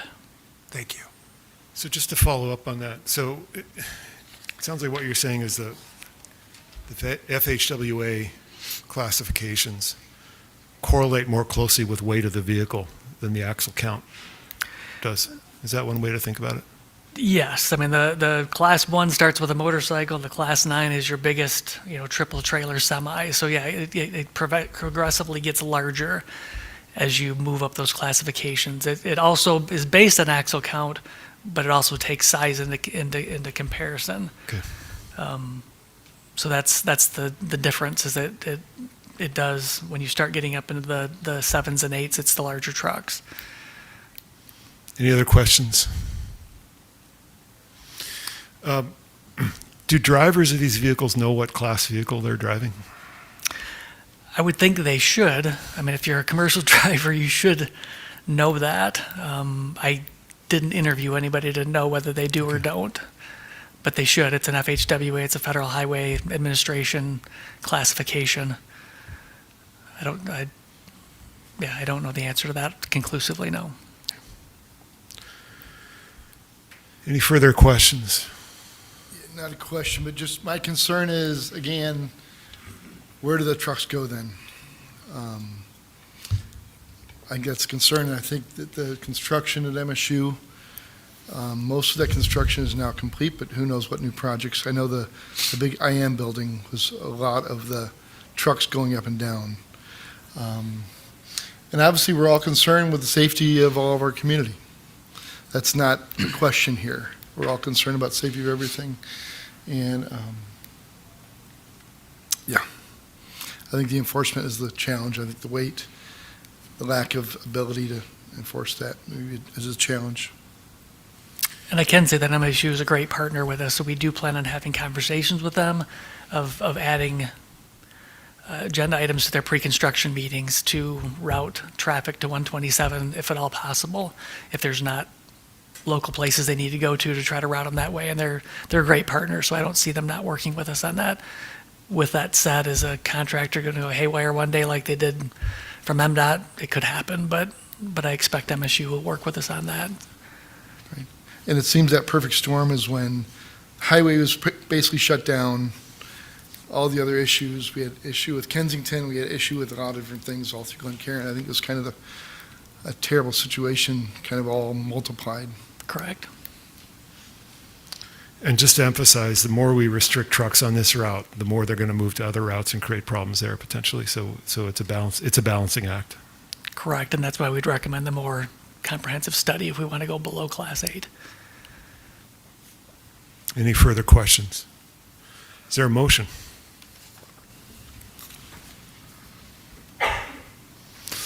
I'll make a motion to approve policy resolution 2026-2 to restrict truck traffic on Harrison Road between Grand River Avenue and Saginaw Highway.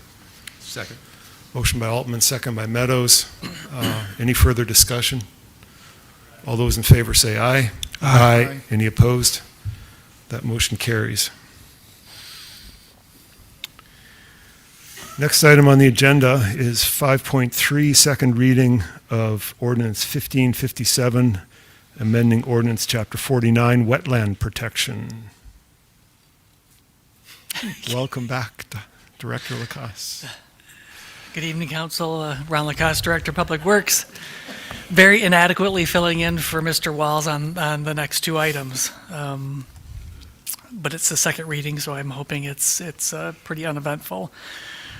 So at January 13th meeting, the Commission on the Environment moved to recommend City Council update the Wetland Protection Ordinance based on the proposed language from the Commission. At its April 8th, 2025 meeting, City Council directed the City Attorney to draft the proposed changes for consideration. The first reading of this took place on December 9th, 2025.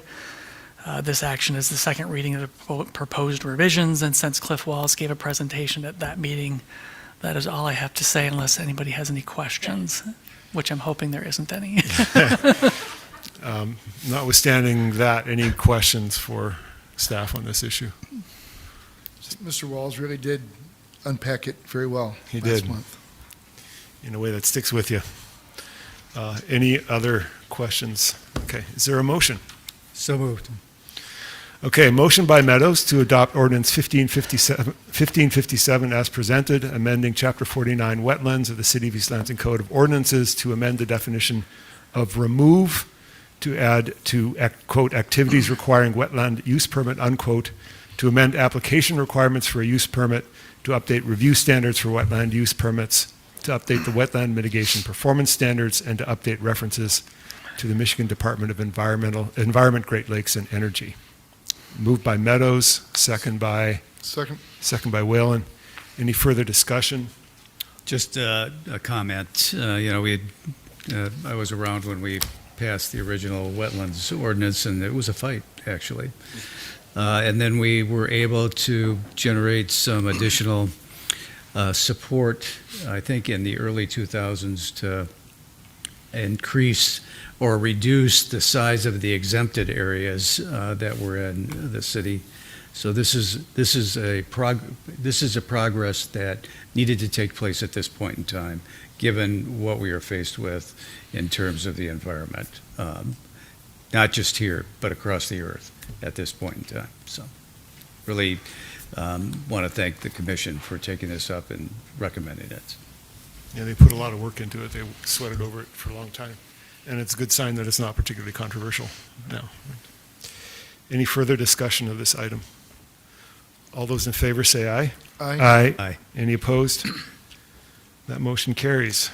Item 5.4, second reading of ordinance 1558, amending ordinance section 6-172, 302.4, weeds and plants. Director Lacasse. Good evening, Council. Ron Lacasse, Director of Public Works and Environmental Services. On February 10th, the Commission on the Environment recommended ordinance revisions to Section 302.4 of the Property Maintenance Code and asked Council to direct the City Attorney to prepare a formal draft for consideration. Council provided that direction on April 8th, 2025. The text presented tonight reflects the language approved through legal review and is before Council for a second reading. And again, the first reading took place on December 9th, 2025. Here to answer any questions. Questions for staff? Yes. I had asked about enforcement last time.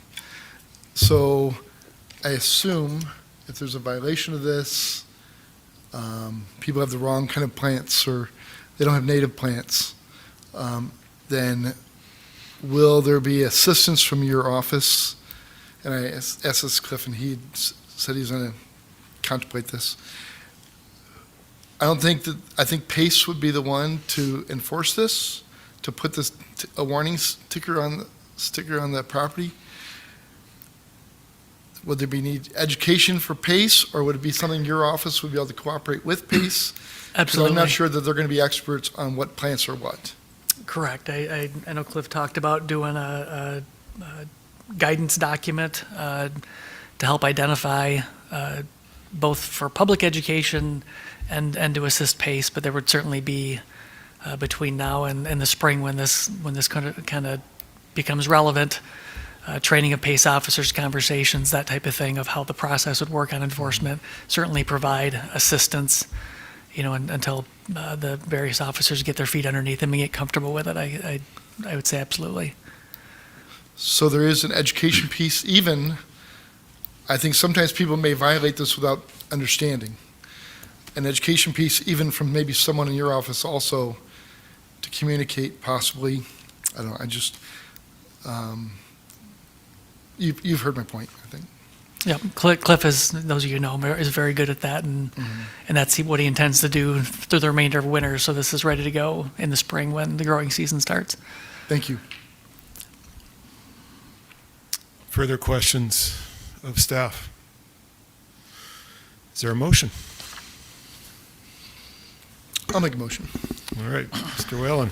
Motion to adopt ordinance 1558 be presented, amending the City of East Lansing Code of Ordinances, Chapter 6. I got the wrong one. Am I in the right spot? I think you're in the right spot. Buildings and Building Regulations, Article 3, Property Maintenance Code, Section 6-175, quote, amendments to International Property Maintenance Code, end quote, to add Section 302.4, quote, weeds, unquote, in order to amend the regulations in the IPMC relating to weeds and to define, quote, native garden, end quote, and, quote, native lawn area, end quote, and to exempt those areas from the definition of weeds. Moved by Whalen, Second. second by Grigsby. Any further discussion? Seeing none, all those in favor say aye. Aye. Any opposed? That motion carries. Thank you very much. Thank you, Ron. That brings us to item 5.5. Let me first ask, does anybody need a break? No, we're good to go? All right. Item 5.5, second reading of Ordinance 1561, an amendment to Ordinance 1541 to remove language prohibiting traffic stops for loud exhaust. Chief Brown. Good evening, Mayor Altman, Mayor Pro Tem Grigsby, and council members. I'm Jen Brown, Chief of Police. On December 9th of 2025, Heather Pope, who is the Director of Community and Economic Development, came with me before City Council and provided an update on the work done by the Downtown Solution Committee over the past several months in response to an increase in challenges we've seen in the downtown area. The issues downtown escalated this fall, and the city responded quickly by forming a cross-departmental committee to assess the problems and identify solutions. This group met over a 5-week period and included representation from nearly every operational area of the city. Most members were department city directors, but we also had active participation from Michigan State University through Sue Webster, who serves as the Director of Student and Community Relations. I want to take a moment to again acknowledge those individuals who contributed to this effort with me. Police Lieutenant Travis Bovey, Community and Economic Development Director Heather Pope, Planning, Building, and Housing Director Annette Irwin, DEI Director Elaine Hardy, Interim Director of Parks, Recreation, and Arts Justin Derwenke, Fire Chief John Newman, Communications Director Carrie Sampson, Deputy Parking Administrator Jennifer Lacasse, Parking Administrator Caleb Sharo, Lead Parking Maintenance Technician Tony Mulhawk, Parking Operations Coordinator Thomas Schaefer, Interim Operations Coordinator Alonzo Chappell, and Public Works Operations Supervisor Homer Allen. This team worked collaboratively and constructively, and I appreciate their commitment to tackling issues that affected residents, businesses, students, and visitors alike. Once the issues and solutions were identified, Heather and I engaged with key stakeholders, including the DDA, Advanced Peace, Responsible Hospitality Council, and the downtown neighborhood. One of the concerns identified by the committee was excessive noise in the downtown area. Among the proposed solutions was an ordinance amendment that would allow the East Lansing Police Department to initiate traffic stops for cars and motorcycles that had no noise violations. Other solutions presented to the council on December 9, 2025 included amending the 2026 budget to add 2 police officers dedicated to traffic enforcement, and directing the city manager to communicate with our lobbyists regarding statewide legislative changes in vehicle emissions and to propose prohibition of aftermarket modifications. These solutions were both approved at the December 9th meeting. Tonight, the Downtown Solutions Committee is asking council to move to adopt Ordinance 1561, amending Ordinance 1541 by removing language that restricts traffic stops for noise. I'm happy to answer any questions you may have. Questions for Chief Brown? I don't have a question for Chief Brown, but I would like to ask the city attorney, what's the practical effect of removing the loud exhaust provision from this particular ordinance?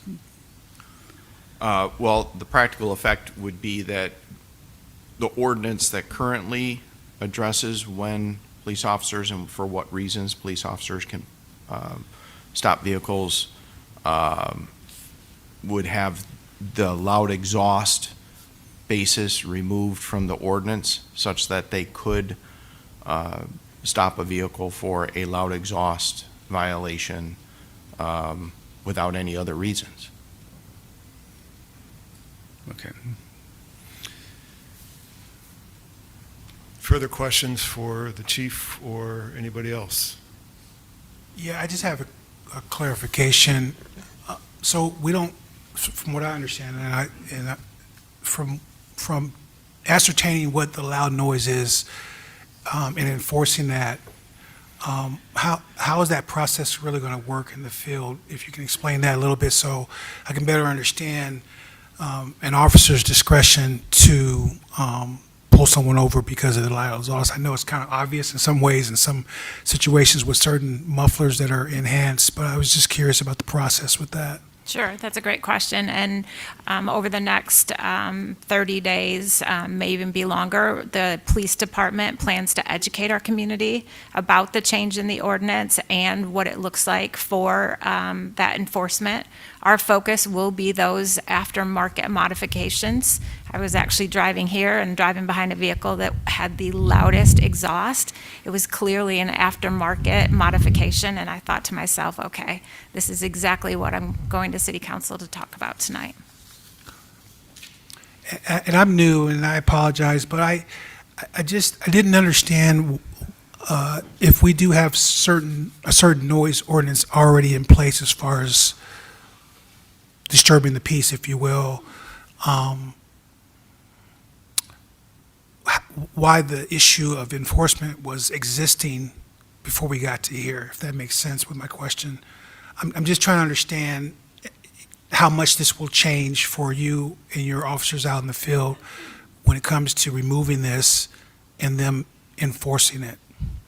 So as the city attorney just mentioned, right now our officers are prohibited from making a traffic stop if the primary reason for that traffic stop is a modified or a loud exhaust. So this change in ordinance will allow our officers to make a traffic stop even if there are no other violations. Thank you. Okay, can I ask a couple more questions? And this is really with the city attorney. We have a number of ordinances that we were not enforcing. There was this language, loud exhaust, is so broad that it essentially eliminated the ability of our police department to take care of noise violations that clearly were the result of altered exhaust systems, as opposed to, somebody's got a hole in their muffler or things like that, that really seem to be the objective of the passage of this ordinance to begin with. We've got 2681 that says that discharge into the open air of an exhaust of any steam engine or stationary internal combustion engine except through a muffler or other device which effectively prevents louder explosive noises. We could have written a ticket on that. We've got 26262 that says no person shall willfully or maliciously make or assist in making any noise, disturbance, or improper diversion by which the peace, quietude, or good order of any public, private, or parochial school. So if you're busting by a school with your altered muffler, we could have written a ticket on that. In 44200, we have the entire list of prohibitions that are reflected from state statutes that someone at the podium, I think former council member Watson mentioned, which talk about the decibel levels and how we would be able to do that. It says a motor vehicle shall not be operated and driven on a highway or street if the motor vehicle produces total noise exceeding one of the following limits, and then sets the limits. But I do have a question regarding this loud exhaust provision to begin with, because the state statute, which lists all these decibel levels and things like that, says a motor vehicle must not be operated or driven on a highway or street if the motor vehicle produces total noise exceeding one of the following, then sets forth the limits. And then in 257.707E, It says, "This act occupies the whole field of vehicle noise regulation. A city, county, village, or township shall not adopt or enforce vehicle noise rules unless the rules are identical to the requirements of this act." Was our adoption of the loud exhaust exception a violation of that provision?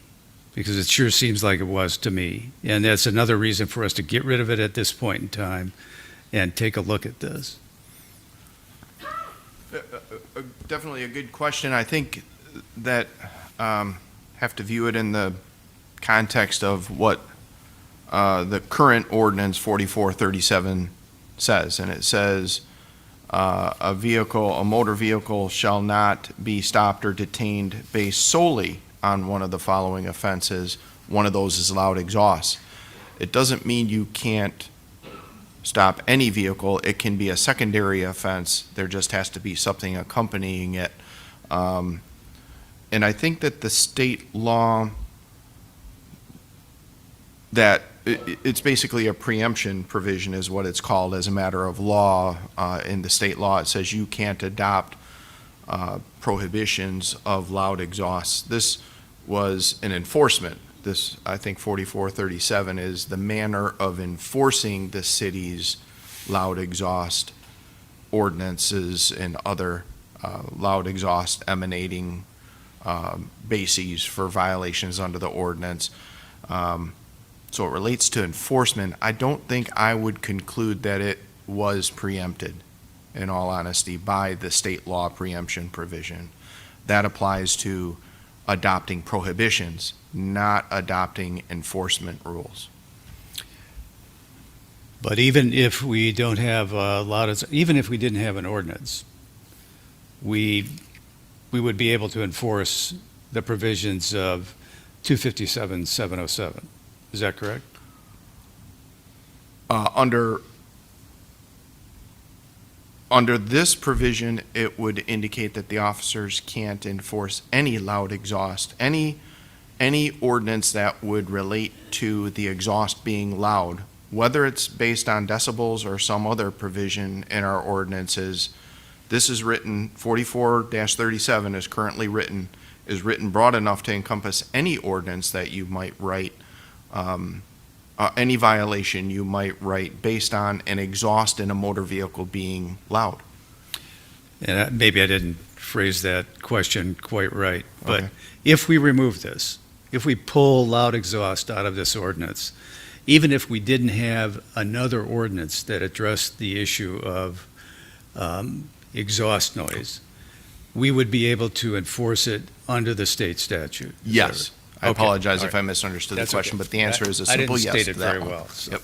Okay, well, I'm very comfortable with us removing this, I'll just say that, and for a lot of reasons, one of which is I kind of think that we were bumping up against a state statute which indicated that we shouldn't be doing it this way, and that we have plenty of ways to deal with this under current ordinances and with the changes that we have in here. So I'm happy to move forward with this. So. Any further questions of the chief or the city attorney, Mr. Whalen? Maybe more of a comment. So what I understand from talking to several people that are mechanics, mufflers are made different in the last 15 years than they used to be. Every car I had a blown out muffler when I was a kid. And everybody had loud ones, and I couldn't afford to fix it, and it was, the car was not made, not operable. These are aftermarket situations. We're not talking about people that can't keep their car up. We're really talking about the aftermarket. I think the chief, you were very clear on that. I appreciate that. Not for this discussion right now, but for possibly a future discussion. I'm also concerned, I've talked to several advocates, and I'll be quick about this, especially bicycle advocates, about the tinted windows issue. And I'm not going to elaborate that right now, but there is concern. I think there's a safety concern that we could talk about at another date. Also, the taillight issue, as far as not rear-ending people. But I have nothing else to add on this. Thank you for all the work everyone's done on this. Well, I do have one thing to add to that. I would like the remainder of the ordinance on the discussion-only agenda for the February discussion-only meeting, so that we can discuss what Councilmember Whalen has concerns about and some of the other issues that might exist there. So. Any further discussion? Yes, thank you. I just wanted to double back because, so I know about the car modification. I just want to speak to the motorcycles. Is that the same criteria? I mean, are they getting those modified, or is that just how they're made now? I mean, it seems like for me that has been, from my personal experience, the biggest violator are those motorbikes, especially during the summertime in regards to the sound and all that kind of stuff. Is that the same as everything else when we're talking about the modified mufflers and things of that nature, the way they're built? They modify those as well? Yes, we're asking for the ordinance to be changed so that we're able to stop both motorcycles and motor vehicles for noise violations. Sorry, I have one more question for the chief. Also, I think the community has really risen up and talked about these issues a lot. So if someone has got a loud muffler and all of a sudden they take off from the police and there's no other violation, will that police car chase that car? Will there be a pursuit? Yeah, that's a great question, and we do not have a policy that allows for pursuit of vehicles in a situation where it's simply a traffic violation. Thank you. I'll just note one thing, which I think MCL 257.33 defines motor vehicle as including motorcycles. So I think you're covered. Any further discussion on this? I just want to calibrate expectations a little bit. I think that if we adopt 1561 tonight, that'll be an important step. It's not going to solve the problem overnight because police understaffing issues remain, and also state law makes it difficult to prosecute offenders. But I think it's still going to be an important step in the right direction. And so I hope that with the productive efforts of the police, we'll be able to start to make progress on this issue, because it's a very important issue. Any further discussion? Is there a motion? I'll move adoption of, I gotta find my,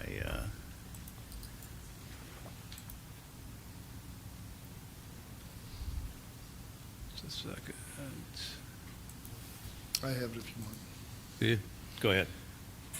I can move to adopt ordinance number 1561, amending ordinance number 1541 by removing language that restricts traffic stops for noise. Moved by Whalen. Second. Second by Meadows. Any further discussion on the motion? All those in favor say aye. Aye. Aye. Any opposed? That motion carries. Chief Brown, item 5.6, second reading of ordinance 1560, an amendment to ordinance 1141 to add sections regarding camping in public places and loitering in public structures and parking lots. Good evening, Council. I'm still Jen Brown, Chief of Police. The same committee that I just spoke about also identified camping and loitering as issues downtown. Tonight, the Downtown Solution Committee is asking Council to move to adopt Ordinance 1560, amending Ordinance 1141 by adding language regarding camping in public places and loitering in public parking structures and parking lots. Over the last year, the police department has seen a significant increase in crime downtown in the parking structures, and community members report feeling unsafe. The proposed ordinance in front of you tonight is narrowly limited enforcement of loitering in parking ramps and structures. While the loitering provision focuses on immediate public safety concerns, the committee was equally focused on ensuring the city's response to camping in public place is a structured, consistent, and service-oriented ordinance. The proposed camping ordinance requires our officers or other authorized city officials, someone like our social workers, to provide the unhoused person with information about or otherwise assist in the placement of the person voluntarily in an appropriate social service facility or a treatment facility. As I've spoken with City Council about in the past, the East Lansing Police Department is looking to hire a third social worker, which would be dedicated to assisting the unhoused in our city.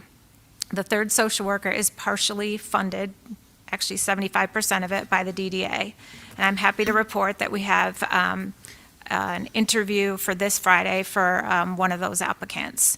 Separate from the committee's recommendations, Heather Pope, who I again mentioned is the Director of Community and Economic Development, and her team are working on the following initiatives to assist our unhoused and low-income individuals in the city.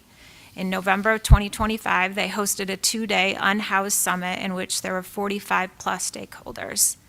The successful leasing program, which was launched in the spring of 2025, helps low to moderate income residents secure stable housing by supporting security deposit and first month's rent. They're also exploring the possibility of expanding the program to include an eviction prevention component. This would provide financial assistance to households at risk of displacement and incorporate educational tools like budgeting and financial management workshops. Funding would come from the CDBG dollars. To address panhandling in a way that is compassionate and effective, we are proposing an alternative giving model which has been successfully used in other cities. This would include signage directing residents and visitors to a city webpage where they can donate to organizations serving individuals in need. This will allow us to reduce panhandling while still support vulnerable residents. In closing, the proposed amendment to the camping and loitering ordinance reflects a thoughtful and coordinated response to the challenges currently impacting our downtown area. It is a result of months of collaborative work, broad stakeholder engagement, and a shared understanding that no single department or solution can address these issues alone.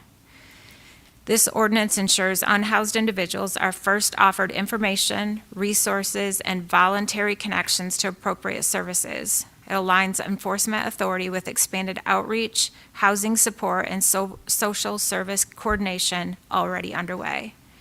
Downtown East Lansing is a shared environment for residents, students, businesses, and visitors.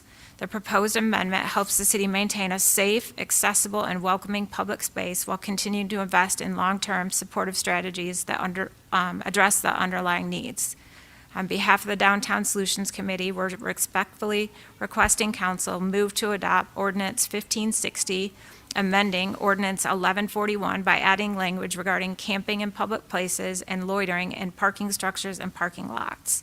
I'll take any questions that you have. Questions for the chief? Mr. Meadows. I've got a couple of questions again. I'm sorry for the city attorney, basically. But with regard to camping first, we have on the books, as I understand it, it certainly looks like we do, sections 26, 64, and 65. And 64 is lying, sleeping, or sitting in a parking structure in city-owned public restrooms for purpose of using structure as a shelter.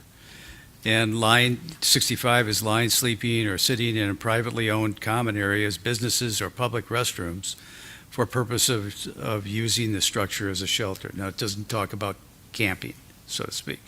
So I don't know if these apply to somebody who erects a tent in any of these places. And these sections specifically also indicate that the section shall not be enforced against a person unless an officer has first personally advised the person of the existence of this section and the person fails or refuses to leave the structure. So you got to leave, you refuse to do so, and making all reasonable efforts to place the person voluntarily in an appropriate social service facility or treatment facility. Don't we already have this on the books? I mean, or is this in addition to that covers things that are not covered by the current ordinances, and or should we be amending these as opposed to adding a new ordinance? I think it's the second one in your list, which is the two ordinances you cited, 2664 and 65, relate to other areas. Let's take 2665. That talks about common areas, businesses, and public restrooms. It doesn't talk about all the other areas of the city that are open that are like the plazas and parks and so on and so forth. Those aren't covered by that ordinance. So this ordinance fills that gap. The same with 2664. addresses parking structures and city-owned public restrooms.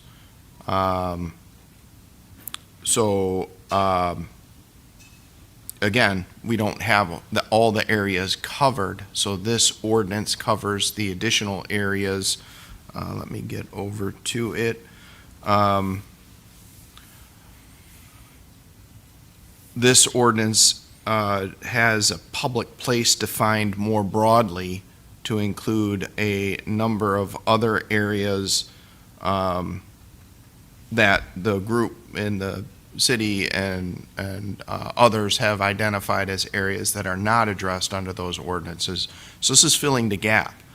Those two ordinances cover privately owned areas and also a small subset of publicly owned areas, I guess is the bottom line. So you're filling a gap here.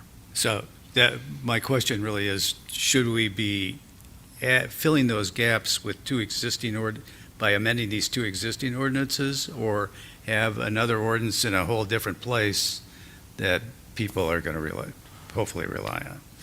I think what you have here is, even if there is some overlap, you are sure to cover all the areas that are at issue.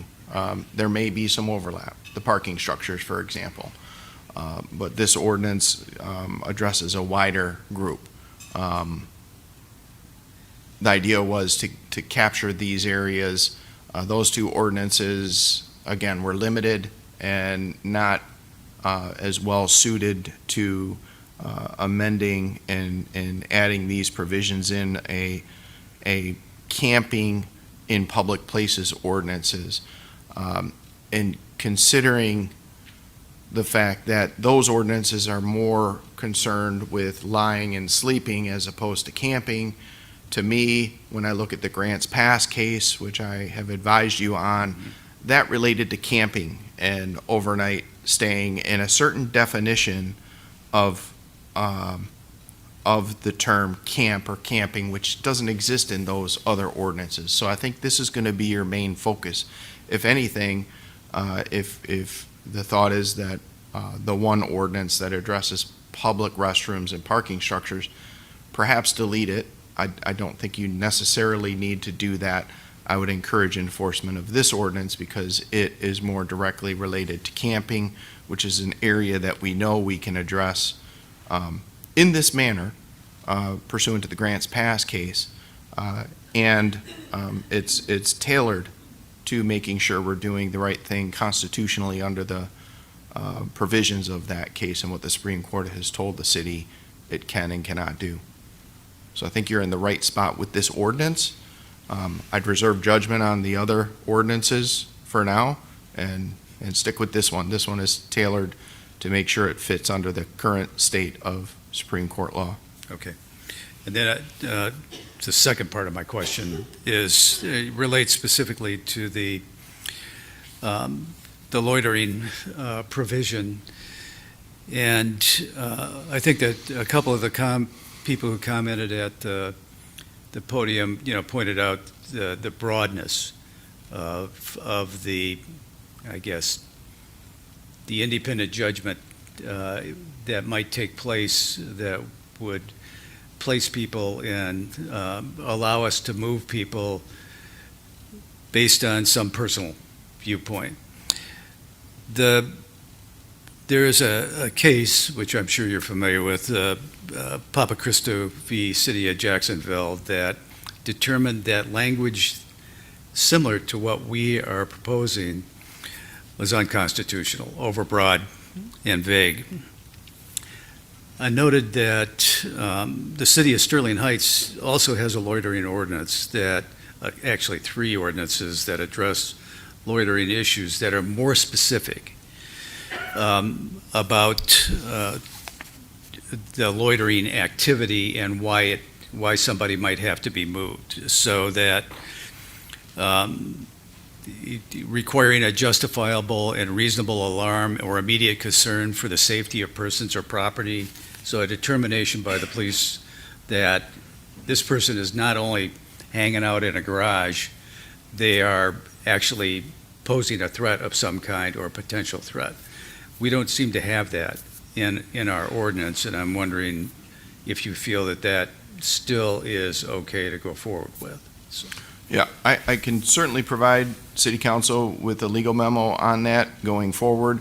The idea here, though, is to move past, and I do understand that loitering ordinances are susceptible to constitutional challenge, and you never know where the courts are going to go necessarily with those cases. You do the best that you can, but the idea is the overbreadth issue. Is it overbroad so that it captures areas in an unreasonable manner that aren't properly notifying the public of what is illegal?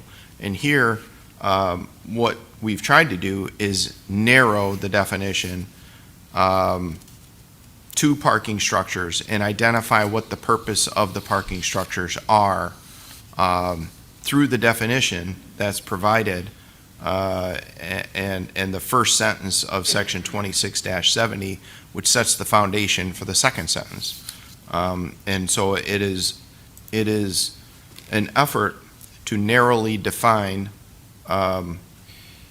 what this area is intended for, and to say, if you're not there for that purpose, you are not allowed to be there. And that is the essence of a regulation of, you're in a structure, you're in a public structure that has an intended purpose.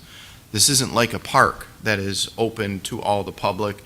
This is there for people to go in and park, and the city is saying, we want you to go there to park and to go to the businesses in your house and or your apartment or what have you in town, go to and from your car. That's the purpose of this structure. It keeps it safe.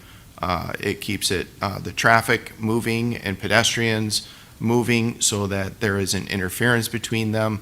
It is really, if you were to adopt building regulations in terms of what you can do, can you run near a pool area where a city pool is? Well, no. You might have a sign up that says no running.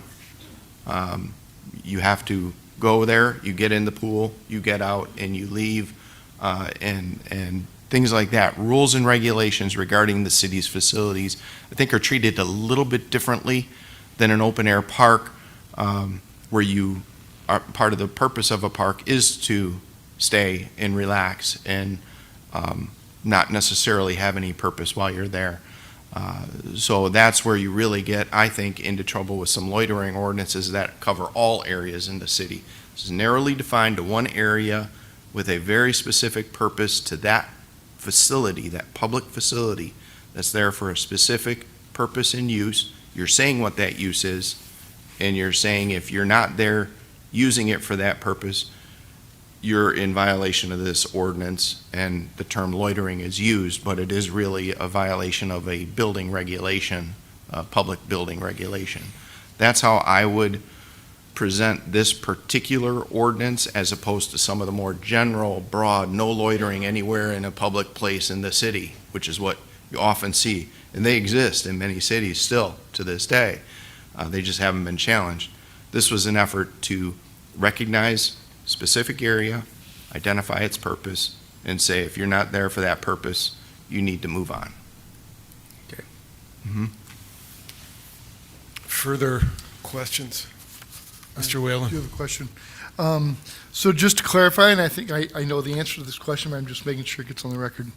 So if someone is sitting down Ann Street Triangle, not committing any other crime, and they happen to not have housing at that moment, they have a constitutional right to sit there all day long, correct?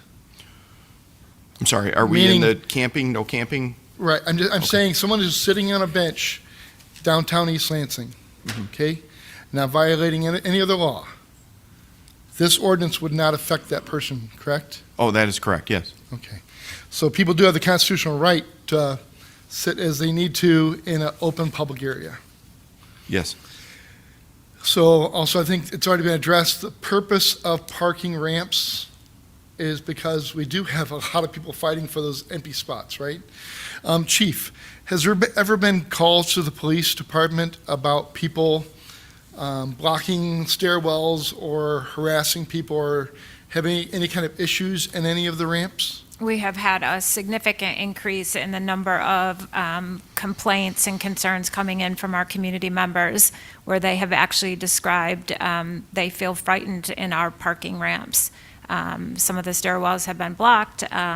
Sometimes on the weekends, this past fall, there was hundreds of people in the ramp. So we have definitely heard loud and clear from our community that they are concerned about the parking ramps and parking structures. So right now, if someone is blocking the path or sleeping in that ramp, there's nothing a police officer could do at this point. Correct. There is resources for people, and the issue of the unhoused is a huge issue in our community across all of America. And I think every community's got to deal with it. I appreciate the meeting that you had. I think we need to continue to have those discussions with compassion and kindness.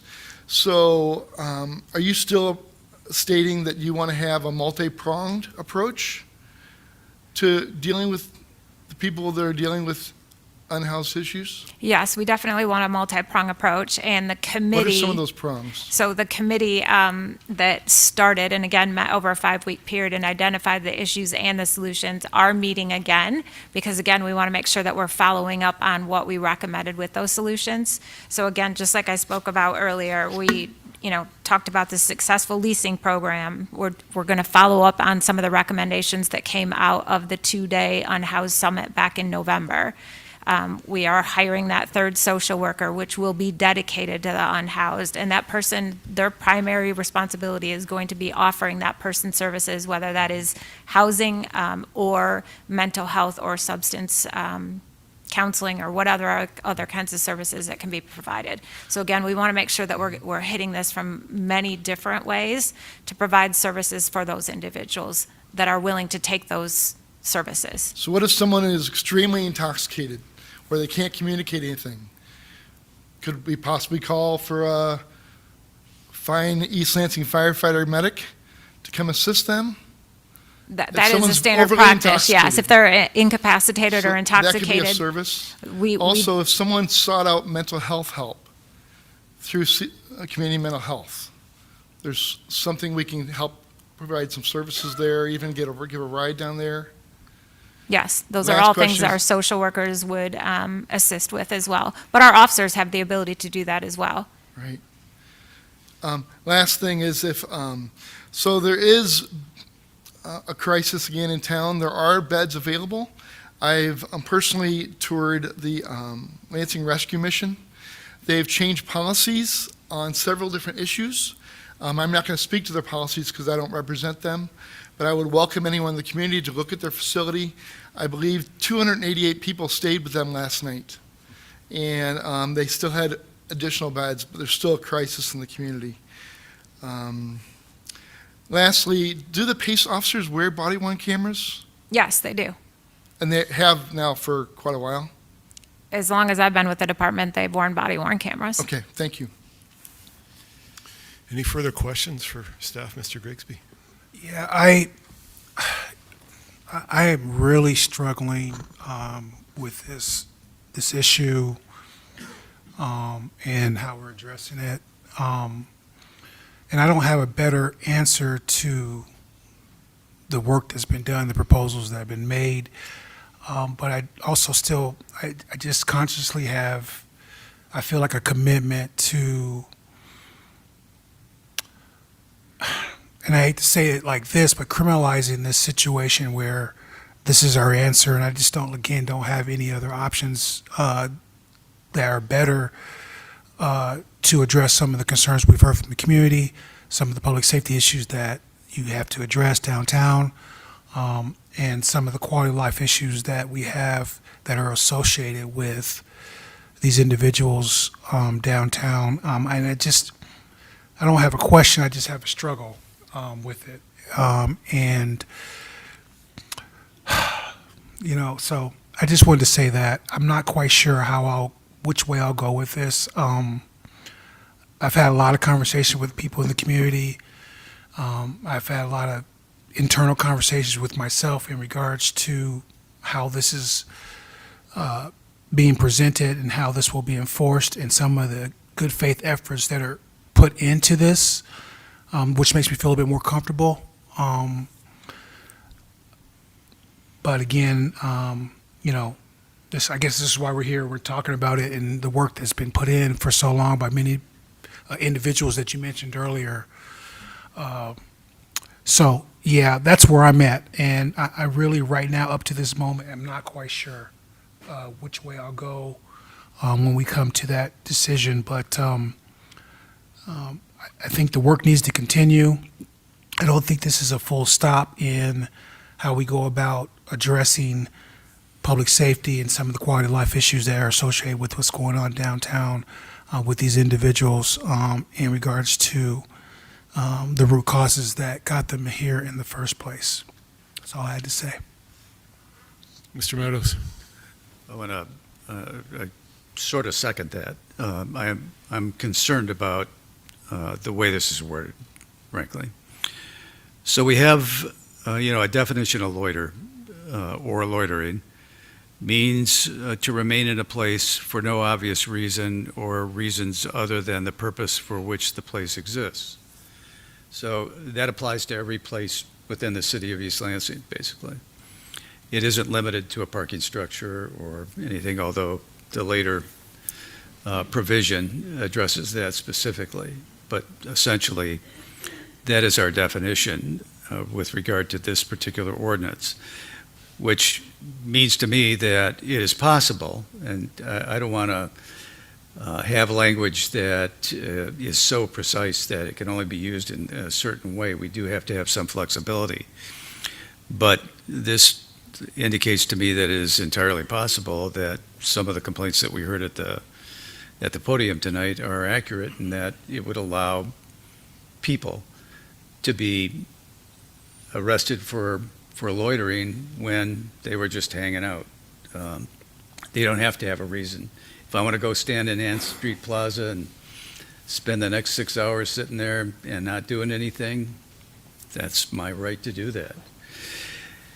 What we have, I think, in the ordinance I referred to from Sterling Heights, it says no person shall loiter in a place at a time or in a manner not usual for law-abiding individuals, under circumstances that warrant a justifiable and reasonable alarm or immediate concern for the safety. It has more beef to it, so that our officers are better directed towards identifying an unlawful loitering.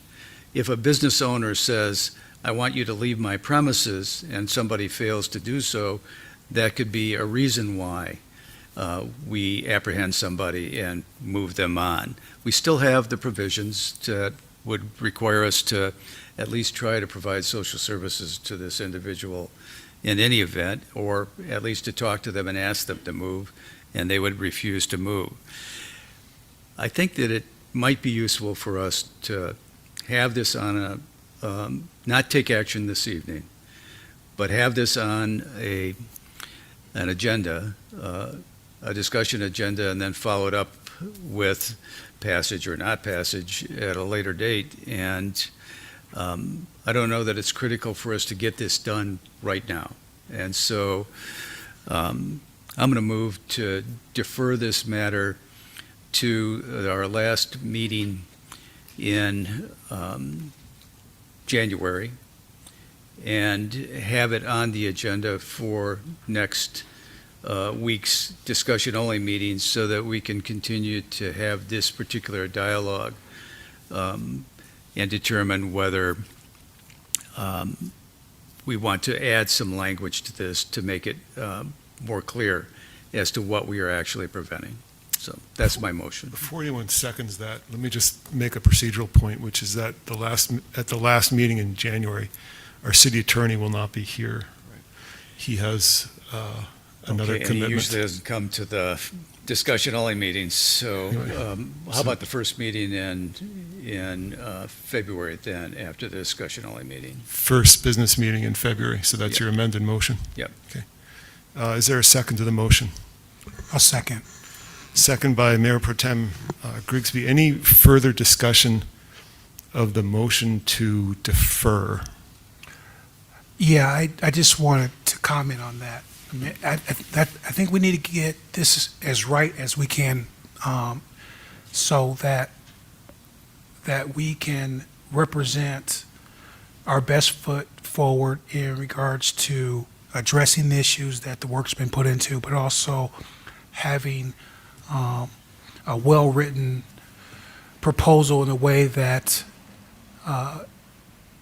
frees us up from additional issues when it comes to this. And I think it's very appropriate to hold off at this quick moment. I don't know about any sense of urgency that we have to do this right now, this month, this moment, in regards to some of the things that I've heard tonight, some of the things that I've heard on a positive on the other side when it comes to the initiatives that have been put forward. So I appreciate that, and I think that would be a good way for us to do that. And then we would also be full capacity with Councilmember Singh and weighing in from what I think she has to offer to the discussion as well. Let me just ask if there's any comments from staff or the city attorney or the city manager about the motion to postpone one way or the other. No comment? I don't have anything. If council feels the need for further discussion, I know I had a conversation earlier today with Mayor Pro Tem Grigsby about this is only one tool. We do need to really focus on longer-term solutions as it relates to unhoused populations in the city of East Lansing. And as a stakeholder, what involvement or contribution can we make to resolve and provide longer-term solutions? So we're still working on that aspect of it, and I think that was referenced on, the purpose of those 2 4-hour workshops with area stakeholders is to really look at who's providing what service, where are the gaps, what does East Lansing need? We have Haven House, but that's family housing. Is there room for expansion? Are we looking at, can they house single individuals or other needs in the community? So if not there, where? Not rely wholly on the social service entities in Lansing or other parts of Ingham or Clinton County. So just to clarify the motion is to postpone for further action until the first meeting in February, and then have this on the DO meeting next week? Yes. Is that clear to everybody? Okay. Any further discussion on the motion to postpone? Mr. Whalen? Yes, I applaud having all 5 council members be a part of this discussion. And yes, and I think this is a needed situation to have the discussion, and I appreciate the discussion. Yeah, and I'll echo that comment, and also the Mayor Pro Tem's comment about we're here talking about it, and that's what that's what we're here for. I think that's exactly what we're here for. So, all right, any further discussion on the motion to postpone? All right, all those in favor say aye. Aye. Any opposed? That motion carries. Thank you, everybody, for all the work that you put into this. Thank you, Chief. Item 5.7, consideration to approve a change in the police organizational chart by adding 2 captains and eliminating the deputy chief position and a lieutenant. Consideration of a budget amendment reflecting the changes, and authorize the city manager to sign a letter of agreement with the police union regarding captain positions. Assistant Chief Kraft and Director Kenny. Good evening, City Council. I'm Emily Kenny, Director of Human Resources. I'm going to start us off today. So before you this evening is a consideration to approve a change in the police department organizational chart by adding 2 captain positions while eliminating the deputy chief position and 1 lieutenant position, as well as consideration of a budget amendment that reflects those changes and authorizing the city manager to sign a letter of agreement with the CCLP Command Police Union, adding the captain positions to that bargaining unit. We worked with the city's labor attorney, Gary Sachatel, in the drafting and review of the letter of agreement with the union, which is attached to the agenda item report. I'm going to be here for any questions you may have regarding that letter of agreement. And then I'd like to introduce Assistant Police Chief Matt Kreft, who is going to discuss the proposed changes to the organizational chart and the budget amendment. Good evening, Council. My name is Matt Kreft. I'm the Assistant Chief of Police here at the East Lansing Police Department. Closer? There we go. These changes are being proposed primarily to stabilize our organization, strengthen the leadership structure, provide future succession planning, and preserve institutionalized knowledge for consistency of service over time. By adding an additional rank to our organizational structure, this will allow staff to continue to learn and grow with additional career advancement opportunity, but will also help with retaining our top leaders, which is vital to the health and future of ELPD. In considering the conversion of these positions, we structured the compensation to be competitive with what our eligible pool of candidates are currently making with their salaries and available overtime. While there is a budgetary increase needed to make this conversion of $26,430, the fiscal impact will be minor, as those who would be eligible for this promotion are on average already earning this wage. Additionally, the deputy chief position, set to be eliminated tonight, has been funded but vacant for the past 6 months. These proposed captain positions will be salaried positions without the opportunity to earn overtime, thereby negating the need to budget for anything further. In summary, we are asking council to approve a change in the police organizational chart by adding these 2 captains, eliminating the deputy chief, 1 lieutenant position, approval of an FY26 budget amendment reflecting the changes, and authorizing our city manager to sign the letter of agreement with the police union regarding the inclusion of these positions. Thank you for your consideration, and we'll be happy to take any questions that you may have. Questions for staff? Mr. Grigsby. So with this proposal, if I understand you correctly, this would lessen the requirement of officers doing as much overtime by them not being eligible for overtime. Is that what you said, or am I a little confused with that? What I'm saying is these positions wouldn't be eligible for overtime. The salary is going to be structured in a manner that's going to be attractive, especially with the added responsibility that they'll be having at the captain rank. Okay. Okay, thank you. Yes, sir. Are you done? Further, Mayor Pro Tem, did you have further questions? No, I'm sorry, guys. I just want to make sure I understand. So this organizational change, I guess really the strategic purpose is to provide stronger leadership within the department by doing it this way. Is that correct? It's preparing leadership for the future, sir. Yes. Yep. Okay. And that's something that is, from where you're at, is a priority that would be very beneficial to, I guess, really the excellence that we expect from our organization. Yes, we're really trying to strengthen succession planning and, again, preparing that next generation of leadership for the police department. And then the financial, you said $20-some thousand would be the additional amount for this particular investment?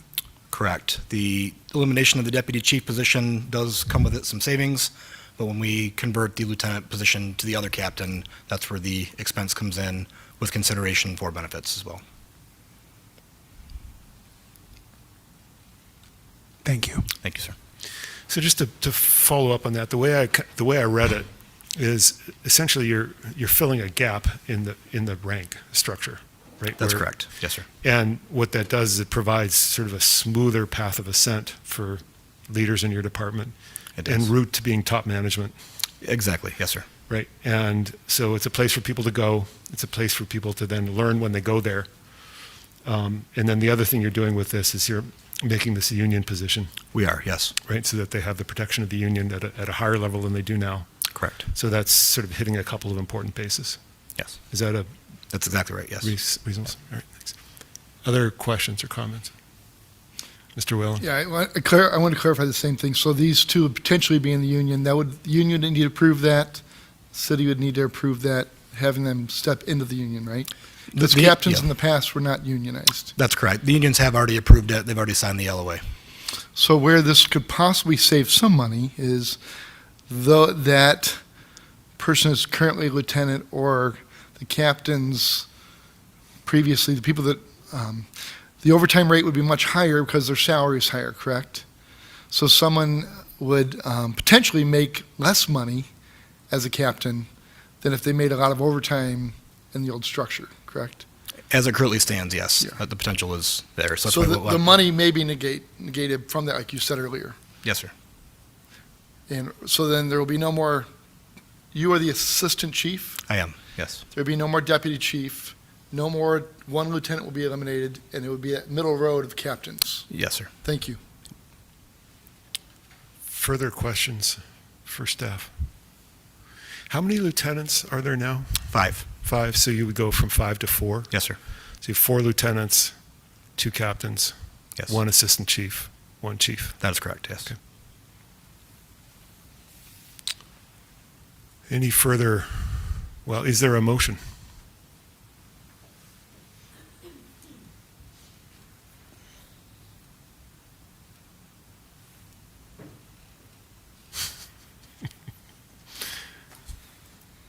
Mr. Whalen, do you have a motion in front of you? I didn't know if my council member Meadows is about to or not, so I can make a motion. Don't be shy, nobody be shy here.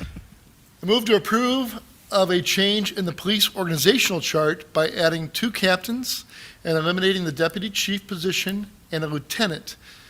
Approval of the fiscal year 2026 budget amendment reflecting the changes and authorize the city manager to sign a letter of agreement with the police union regarding the captain positions.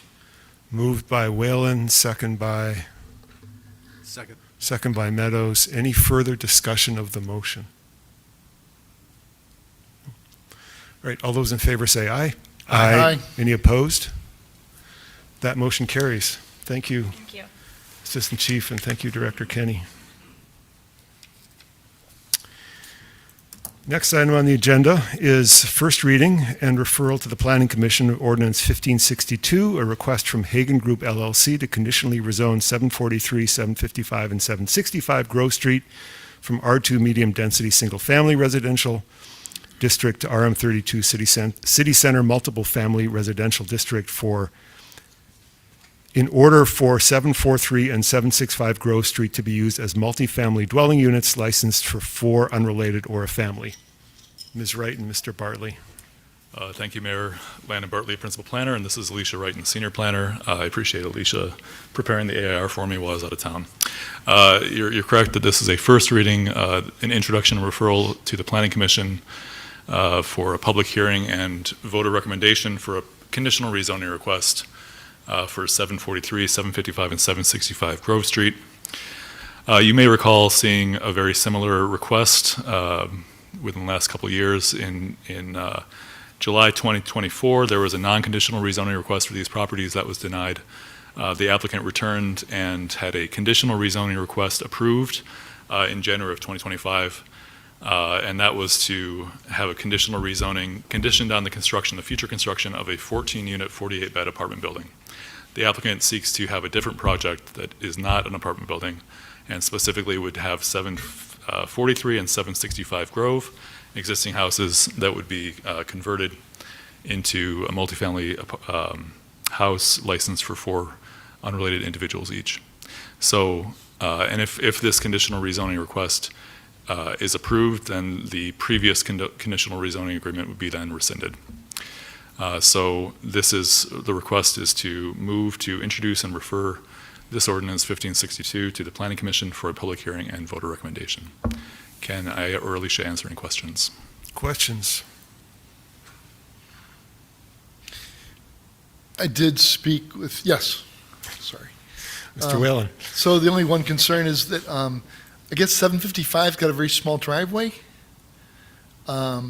So is there going to be a possible request to broaden that driveway or something? I talked to one neighbor specifically and got a message from another saying they're okay with this. I encouraged them to come tonight if they were more concerned. But is that even a consideration, or is that the parking for that northernmost house? For 755, that would be the middle house, but. Oh, I'm sorry. Yes, essentially to get a rental license, you need to make sure that your property fully conforms to the requirements of the zoning ordinance. Now that 755 property is currently licensed for 7 and is not proposed to change. Okay. So if we do need to bring that one into compliance and it can't be brought into compliance under the zoning ordinance, then they would apply for a variance. So I'm sorry, maybe I'm referring to the wrong address. It's a smaller of the 3 houses. Okay. Was there? I'm not honestly certain which house, but Okay. but I can tell you that all 3 houses, 765, thank you, would need to comply with the zoning ordinance or receive a Okay. variance therein. Thank you. Sure. Further questions? Just a comment, the last time this was before us, we had a lot of public comment with regard to it, and I think it's notable that even though it's late in the evening, that we don't have any public comment or letters that oppose this change. And I do note that given the parking situation there, I think probably the individuals who were very invested in this last time from the neighborhood are happy that this change is proposed at this point in time. Mayor, if I may. Yes, please. Just a point of clarification that this point, the action tonight is essentially to start the process of rezoning. So introduction or referral to the Planning Commission. The Planning Commission would then host a public hearing, would then have at the next meeting a recommendation vote, which would then send it back to City Council. You would then schedule your own public hearing, have that public hearing, and then vote. So this is the very beginning of the process, which is why we may not, I similarly have not heard too much concern yet, but we also haven't published any public notice yet.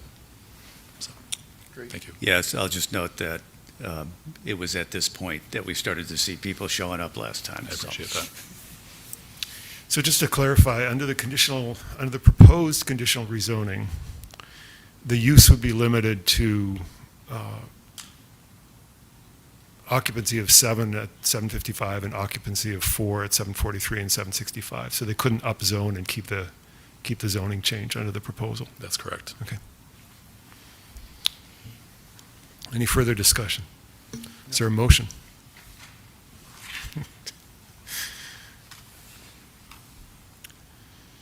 I'll make a motion to proceed with the consideration of the rezoning proposal by introducing this and referring it to the Planning Commission for a public hearing at its February 11th, 2026 meeting.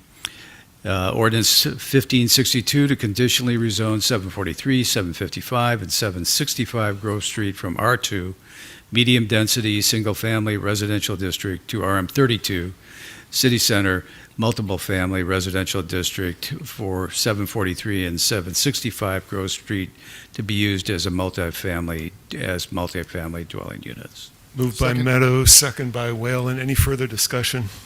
All those in favor say aye. Aye. Any opposed? Did the city attorney have a concern? I just wanted to, thank you. I just wanted to make sure that since the reference to the public hearing for February, I wanted to make sure it is in the motion that it had been noticed for public hearing on that date, and we're all good. It has not yet. But there is time to do that? Yes. Okay. The exact 15. Just wanted to make procedurally Yep. sure that we were in line with timing Good. here. So we're all good? Yes. Okay. So that motion carries. And then we are on to item 5.9, consideration and adoption of the 2025 Age-Friendly Communities Progress Report and Action Plan.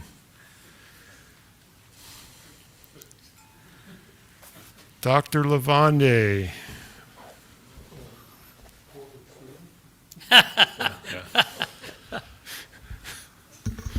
Mr. Bartley. Thank you. So Landon Bartley, Principal Planner, and we have Dr. Jim Lavande, who is our Chair of our Age-Friendly Communities Committee, and I'll ask him to speak in just a moment. I also just wanted to recognize the members of the Age-Friendly Committee who are here tonight. In addition to Dr. Lavande, we have Lori Strom and Sadie Shattuck and Dave Chapin and Art Zablosky. So thank you all for your attendance tonight. Just very briefly, and then I'll have Dr. Lavande speak. The Age-Friendly Communities Committee has been meeting for several years, but when I've been involved since late 2023, the committee's charge was to review the 2020 Age-Friendly Communities Action Plan that was adopted by the City of East Lansing and update it. The committee has been meeting monthly or bi-monthly for since that time, so about just over 2 years.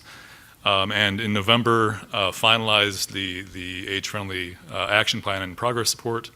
I think we've done a really good job. It's been a lot of work by the committee, but a lot of really good work. And so wanted to briefly call out a few people who had worked on the committee and off of it. Dr. Jim Levandy, who was the chair, Barb Anderson, Kathy Bouchard-Wyant, Dr. David Chapin, Nella Davis-Ray, Nell Kenmunch, Paulette Lovell, Angelo Moreno, Mindy Wright-Kirk, Lori Strom, Art Slabowski, Sadie Shattuck, Sam Tucker, Noah Vandergalian, and Dr. Arliss Wiggins.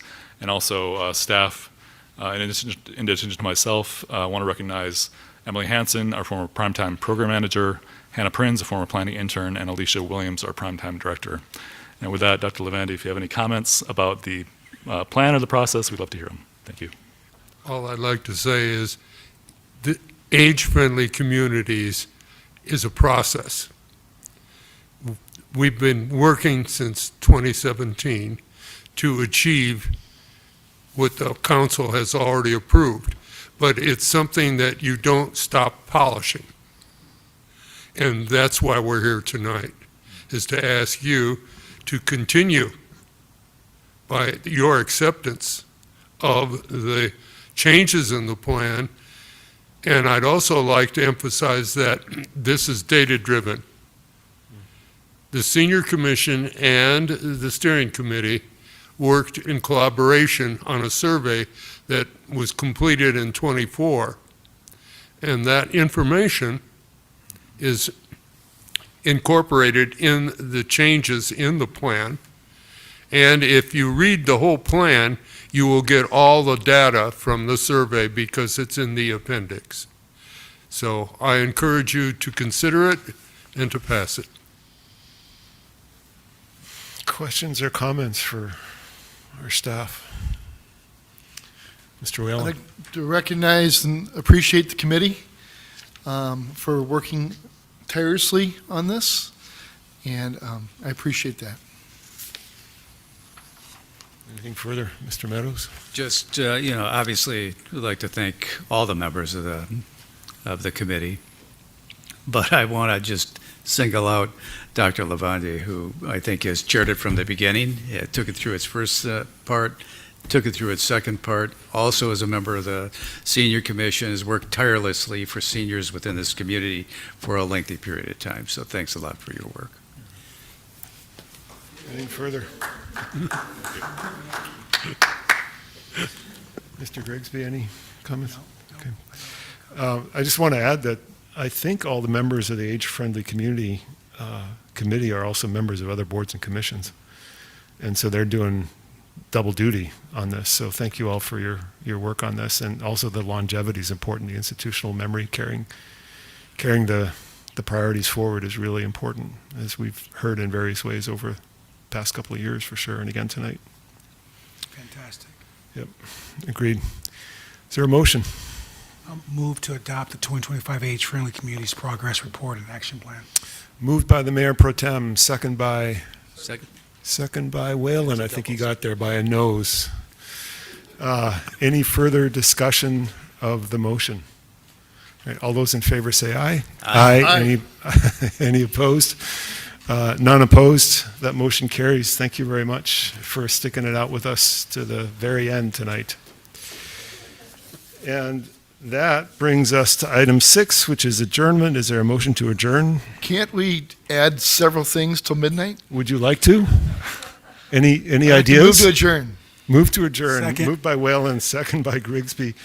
All in favor say aye. Aye. Any opposed? That motion carries. We are adjourned. Thank you, everybody.